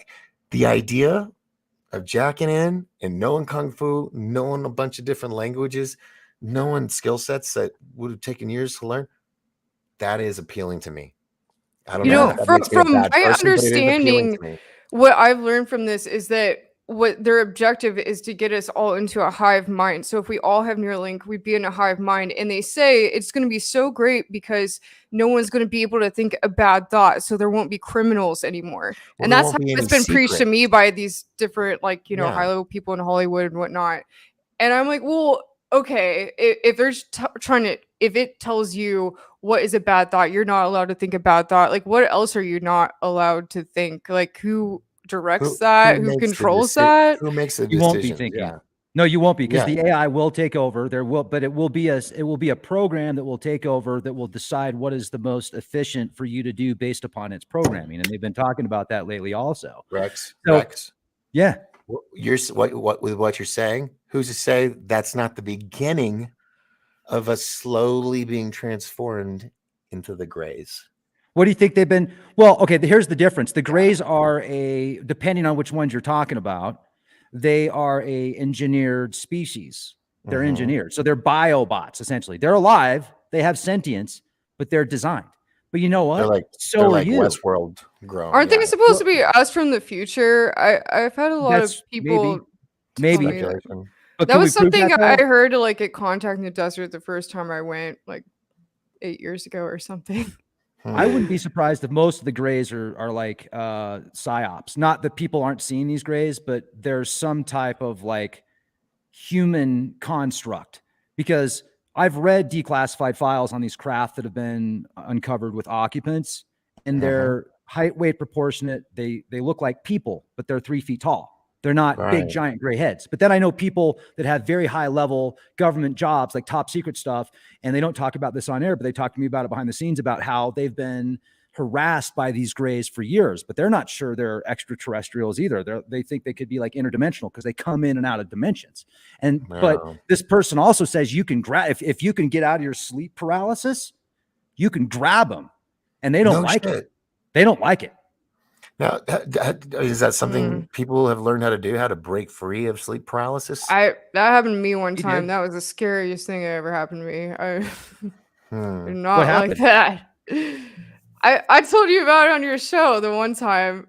It's like basically I definitely wasn't in my body, I'm assuming, but I was in a dream, and in my dream I was walking through this like misty, foggy, creepy forest. There's all these like old, ancient, like creepy trees. And I was leaning against this rotting log, and I saw this light coming out of the darkness that looked like this kind of neon greenish light. And it was coming closer. And as it came close to me, I realized it was like this old hunched over lady, like this crone looking lady. And she was holding a lantern. The lantern had this neon green light in it. And she came up to me, and she said something and touched me in the center of the forehead. I don't remember what she said, but as soon as she said it, it just like terrified me. It just shocked me. I don't even know. And I woke up and I knew I was back in my body, but I was completely paralyzed. I could not move my fingers. I couldn't move my toes. I couldn't even like open my eyelids. And I was struggling to move any part of my body for 2 minutes before I was actually able to come out of it. And as soon as I was able to come out of it, I just ran upstairs. Wow. It was that was not a good feeling. Oh, that's right. We had talked about that, didn't we? Yeah, I talked about it on your show before. Yeah. Well, you said the old hag meant something. It was I forget what you said it meant. So the old hag is when people have sleep paralysis, and they will experience an old lady sitting on their body. Now, I had mentioned the old hag because you said it was like an old lady or something, right? Like that was. Yeah, she was like all like creeping, like just huge hump in her back, like like long nose, like kind of like holding a lantern, like creeping like this. So this is what's different about it, though, is you were given a different opportunity. Many people, when they have that experience, they describe it as her sitting on them, right? You on her chest, You, even though you were frozen, you couldn't get out of it. Like she came to you with a light, with a green light of all things, like a green lantern. There's got to be some major significance. She gave you something special. She gave you. So you think it was a good thing? Yeah, I think it was a good thing. Well, I mean, she said something when she touched my forehead, and I don't remember what it was. As long as she didn't say whatever it was, it shocked me. I just like.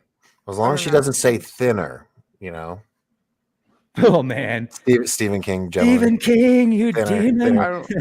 Oh, you haven't seen the movie? An old witch man comes up and touches the character's face and says thinner, and then he just keeps losing weight throughout the whole movie. Anyway, here's the difference, though, Doc. Here's the difference. That guy pissed off somebody. He was a total jerk.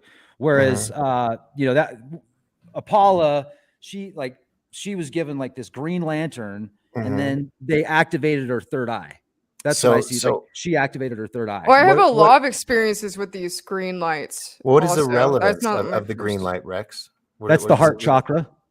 Well, a lot of people 'cause I know that, also yeah. say it's related to Archangel Raphael. Everyone, and Ooh. I've had an experience with this light in paranormal ways like many times before. So, Nice. kind of interesting. Nice. Yeah. That's amazing. And Raphael is connected to,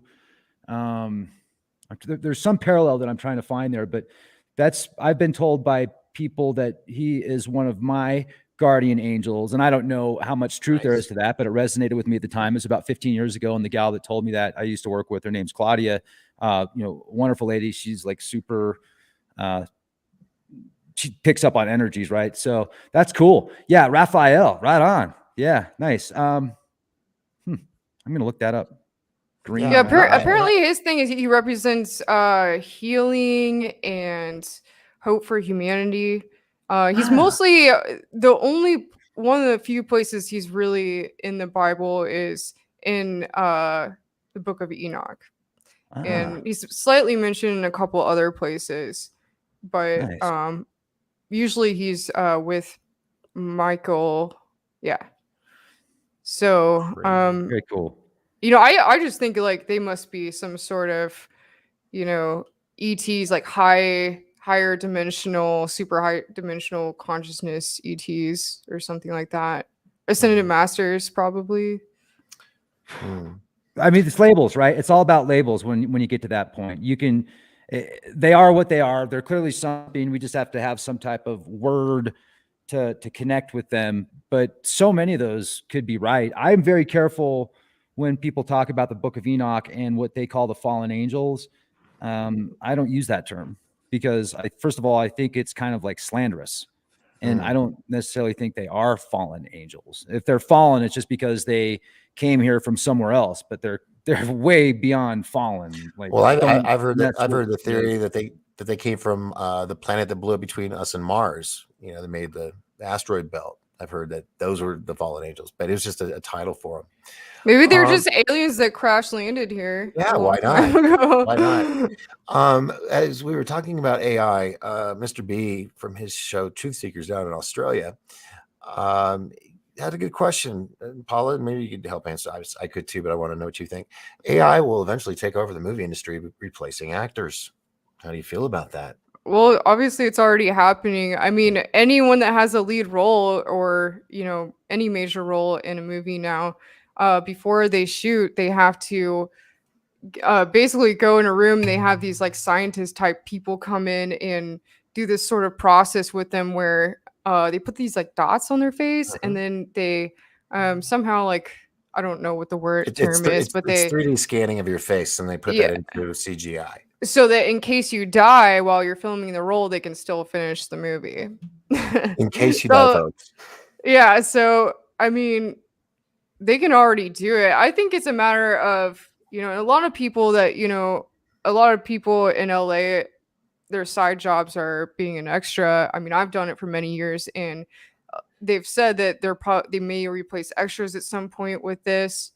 But I don't know. It just seems to me like the soul essence of there's a certain energy that these people, actors bring to the set. The movie. And I think the film would be missing that. It wouldn't feel right if they replaced them with AI actors. Great point. Can I make a quick comment? I'm reading one of the comments in the chat. Mike says AI is supposedly close to being able to copyright every possible combination of musical notes, words, and mathematical equations. Now, I don't know what kind of truth there is to that, but you made me think of something. This is where we need to be real careful because this is where the MFers, the money funders, could use AI as a tool for them. And they could be like, oh, it's sentient. It came up with that idea. Really? But they're the ones behind the scenes pulling the strings, pushing the buttons, so they could be using these formulas to obtain tons of rights and power and money and copyrights and patents. And eventually, none of us will own it. It'll all be them. It'll be a corporate entity owning all the rights to everything. Eventually, that's their goal. That's why you will own nothing and we will like it. That's it, man. Think about what you did. Like, there is a very large financial group that's a small group, but has a lot of power. And they want a future by 2030 of a corporatocracy where the corporations are beyond nation status. And they get to that level, and then everything is per rent, per credits. That is their ultimate goal. And once they get a one world government, that's when they believe they can go into let's come up with the right term here, a cosmic organization. Let's use that term so it doesn't sound Star Trek-ish, especially after Apolla just, it's so sad here, you will take this and shove it up or you will not get this job. I mean, come on, man. You guys are supposed to go where no man's gone before. Makes me sad. I want to believe. Seriously. Oh boy. This is going to be a good time for me to say good night to you guys. He's like, I'm out. Brad, you're a legend, dude. You are an absolute legend. Oh, you guys too. Really great talking to you all tonight. This is a lot of fun. See ya, Illinois Jones. Yes, Illinois Mrs. Jones. We all got to start going on some trips together. Then we'll really cut up some good stuff. Definitely. Let's do it. All I just have to finish this next spirit collection and then I'll be ready to go. Spirit collection? Okay. Yeah, I'm working on a spirit collection. Next collection of spears. Her spears. Oh, spears. I think Yeah, you said with spirit spears. collection. I was like, whoa. She's got like a Oh yeah, I'm actually working on an army of spirits. I'm collecting them. No wonder Brad's got to go. Better get going before it's too late. Thanks, Brad. I appreciate you. Have a great day. Oh man, yeah, it sounds like Game of Thrones. I'm building an army. I kind of feel like that when I'm making all my spears. It's interesting. Yeah. Well, man, this has been so much fun. Thank you guys so much for coming on and hanging out with me tonight. It means a lot to me.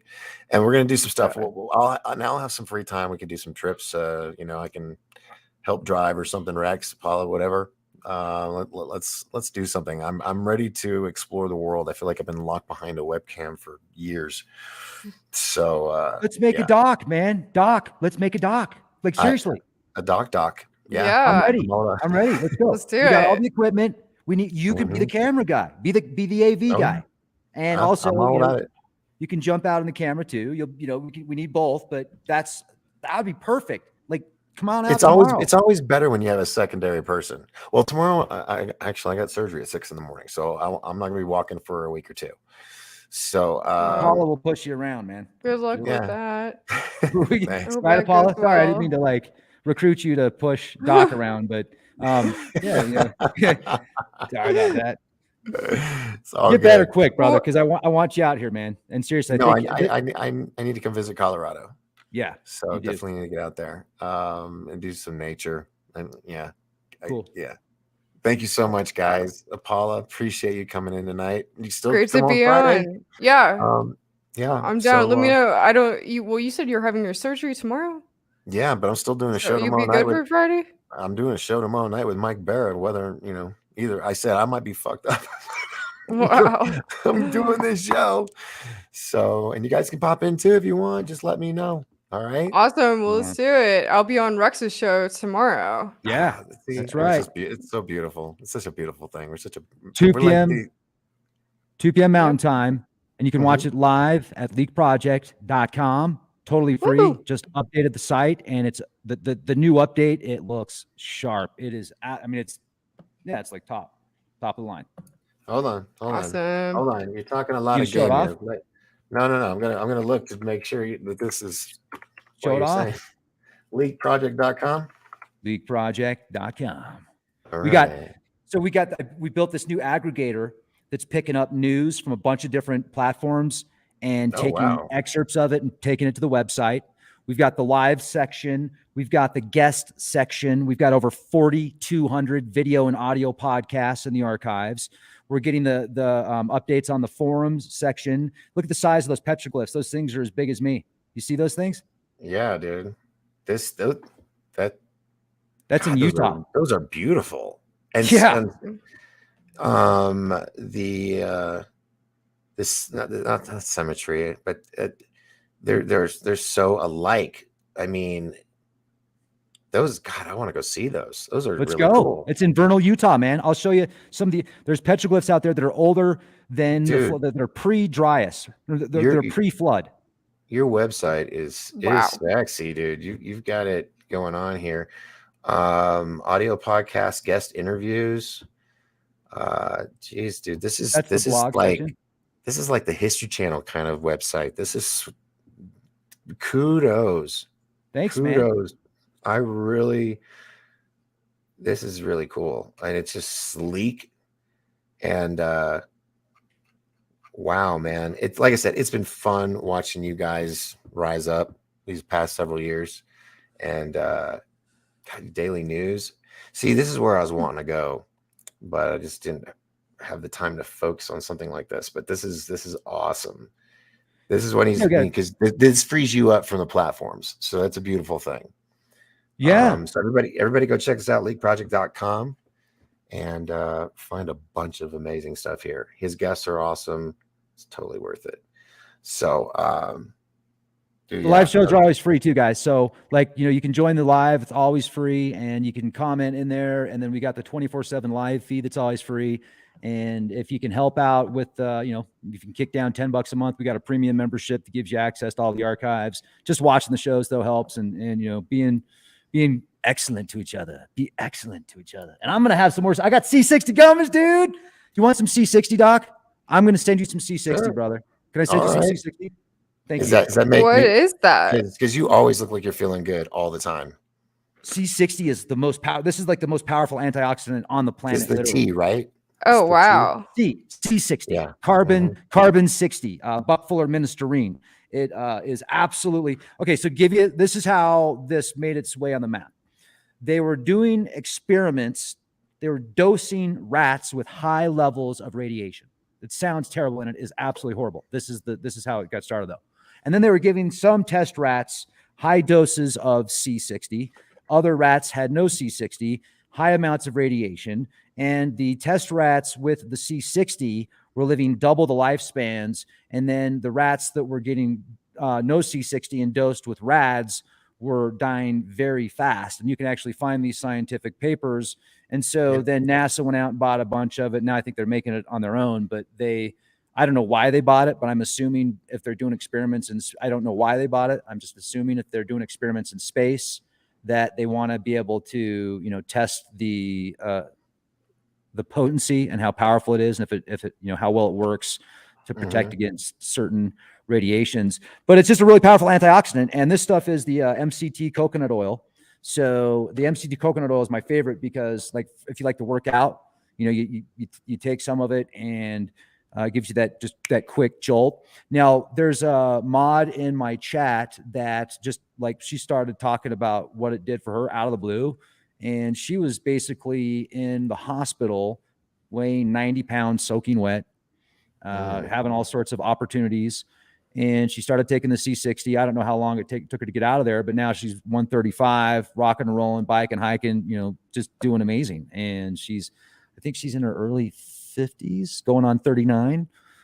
So yeah. And it's, so anyway, I would love to send you some, because the people that have taken this stuff, it's helped them a lot. And I don't want to, I just want to send you some free. That's the point of me stepping back. Is I have to work on me. My health has gotten bad because I haven't been taking care of myself. I'm, day or two, no eating, just sitting here editing or doing computer stuff. And, the doctors are like, dude, you got to stop. I mean, with my back alone, my doctor was like, I don't know why you're not in a wheelchair or a drug addict right now. I was like, well, I got stuff to do, So I'm actually on 10 days of antibiotics right now for an ear infection I got. Man, it was like the most excruciating. It was like 3 days. It was bothering me on and off for a while. And then like a couple days ago, I woke up and it was just excruciating pain. And it was like all this like blood inside my ear, and it was all swollen. It was like swollen shut. Ooh. And I thought I was going to lose my hearing. And now I'm on like 2 different types of antibiotics for like 2 weeks. It's like, yeah. Oh yeah. Eat a lot of yogurt. right? Organic yogurt and a lot of probiotics, because that's going to eat a lot of the flora in your stomach. The antibiotics will, but yeah, I mean, it's better than losing your ear or your hearing. Speaking of drugs, I will be on them tomorrow night's show. So cool. Oh, great. with man. Mike Barra. I'm going to be messed up with Mike Barra from Ancient Aliens, so it should be a lot of fun. That's sweet, man. I want to see that. Yeah, that in of itself is worth its price in admission right there. you know, at the end he's gonna be like, Jesus, Doc. Oh my God. It's gonna be a classic. Well, just tell Mike to get lit with you and get on your level. Right. Yeah. That'll be super interesting. Little pre-show game before we go live. Yeah. Yeah. So but thank you guys. This has been my first almost 3-hour show in a long time. And it's been good. It's been fun, and we've kept the audience intrigued, and that's fantastic. And it was just fun. I didn't want to have any plans or thoughts of what was going to happen. I just kind of wanted to let it go and see. And it was awesome. Other than Michael from Dark Hour, please, I'm so sorry. You can come back on, Friday if you want, and hopefully have a better internet connection.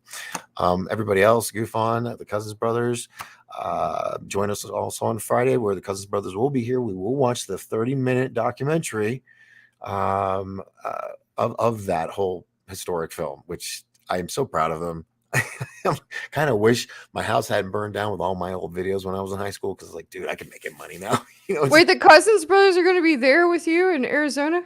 No. They're going to be in Hawaii. But yeah, we'll be doing this, and I'm trying to get Travis, because to this day, never had him on my show. But if I can get him on tomorrow or Friday, we'll see if he can squeeze me in. He doesn't really do like webcam stuff, does he? No. Maybe you could just get him to come to your house and sit next to you in front of the camera. I was hoping he might stop by tonight, but yeah, his son Luke is the one taking me tomorrow morning, 5:30 a.m. to the event, and bring me back. So maybe we're gonna send you some awesome energy, man. Well, thank you. I'll appreciate it, and I'll take it, because I want to because you guys are always healthy. You're always looking good and strong. The Cousins Brothers are always running every day. It's like my flat ass has got to get on board, so I can stay a little longer. And if this stuff is as good as you say, then maybe I'll stick around a couple more years.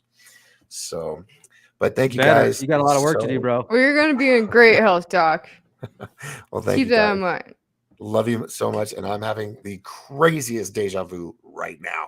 So we'll stop it there. But thank you guys.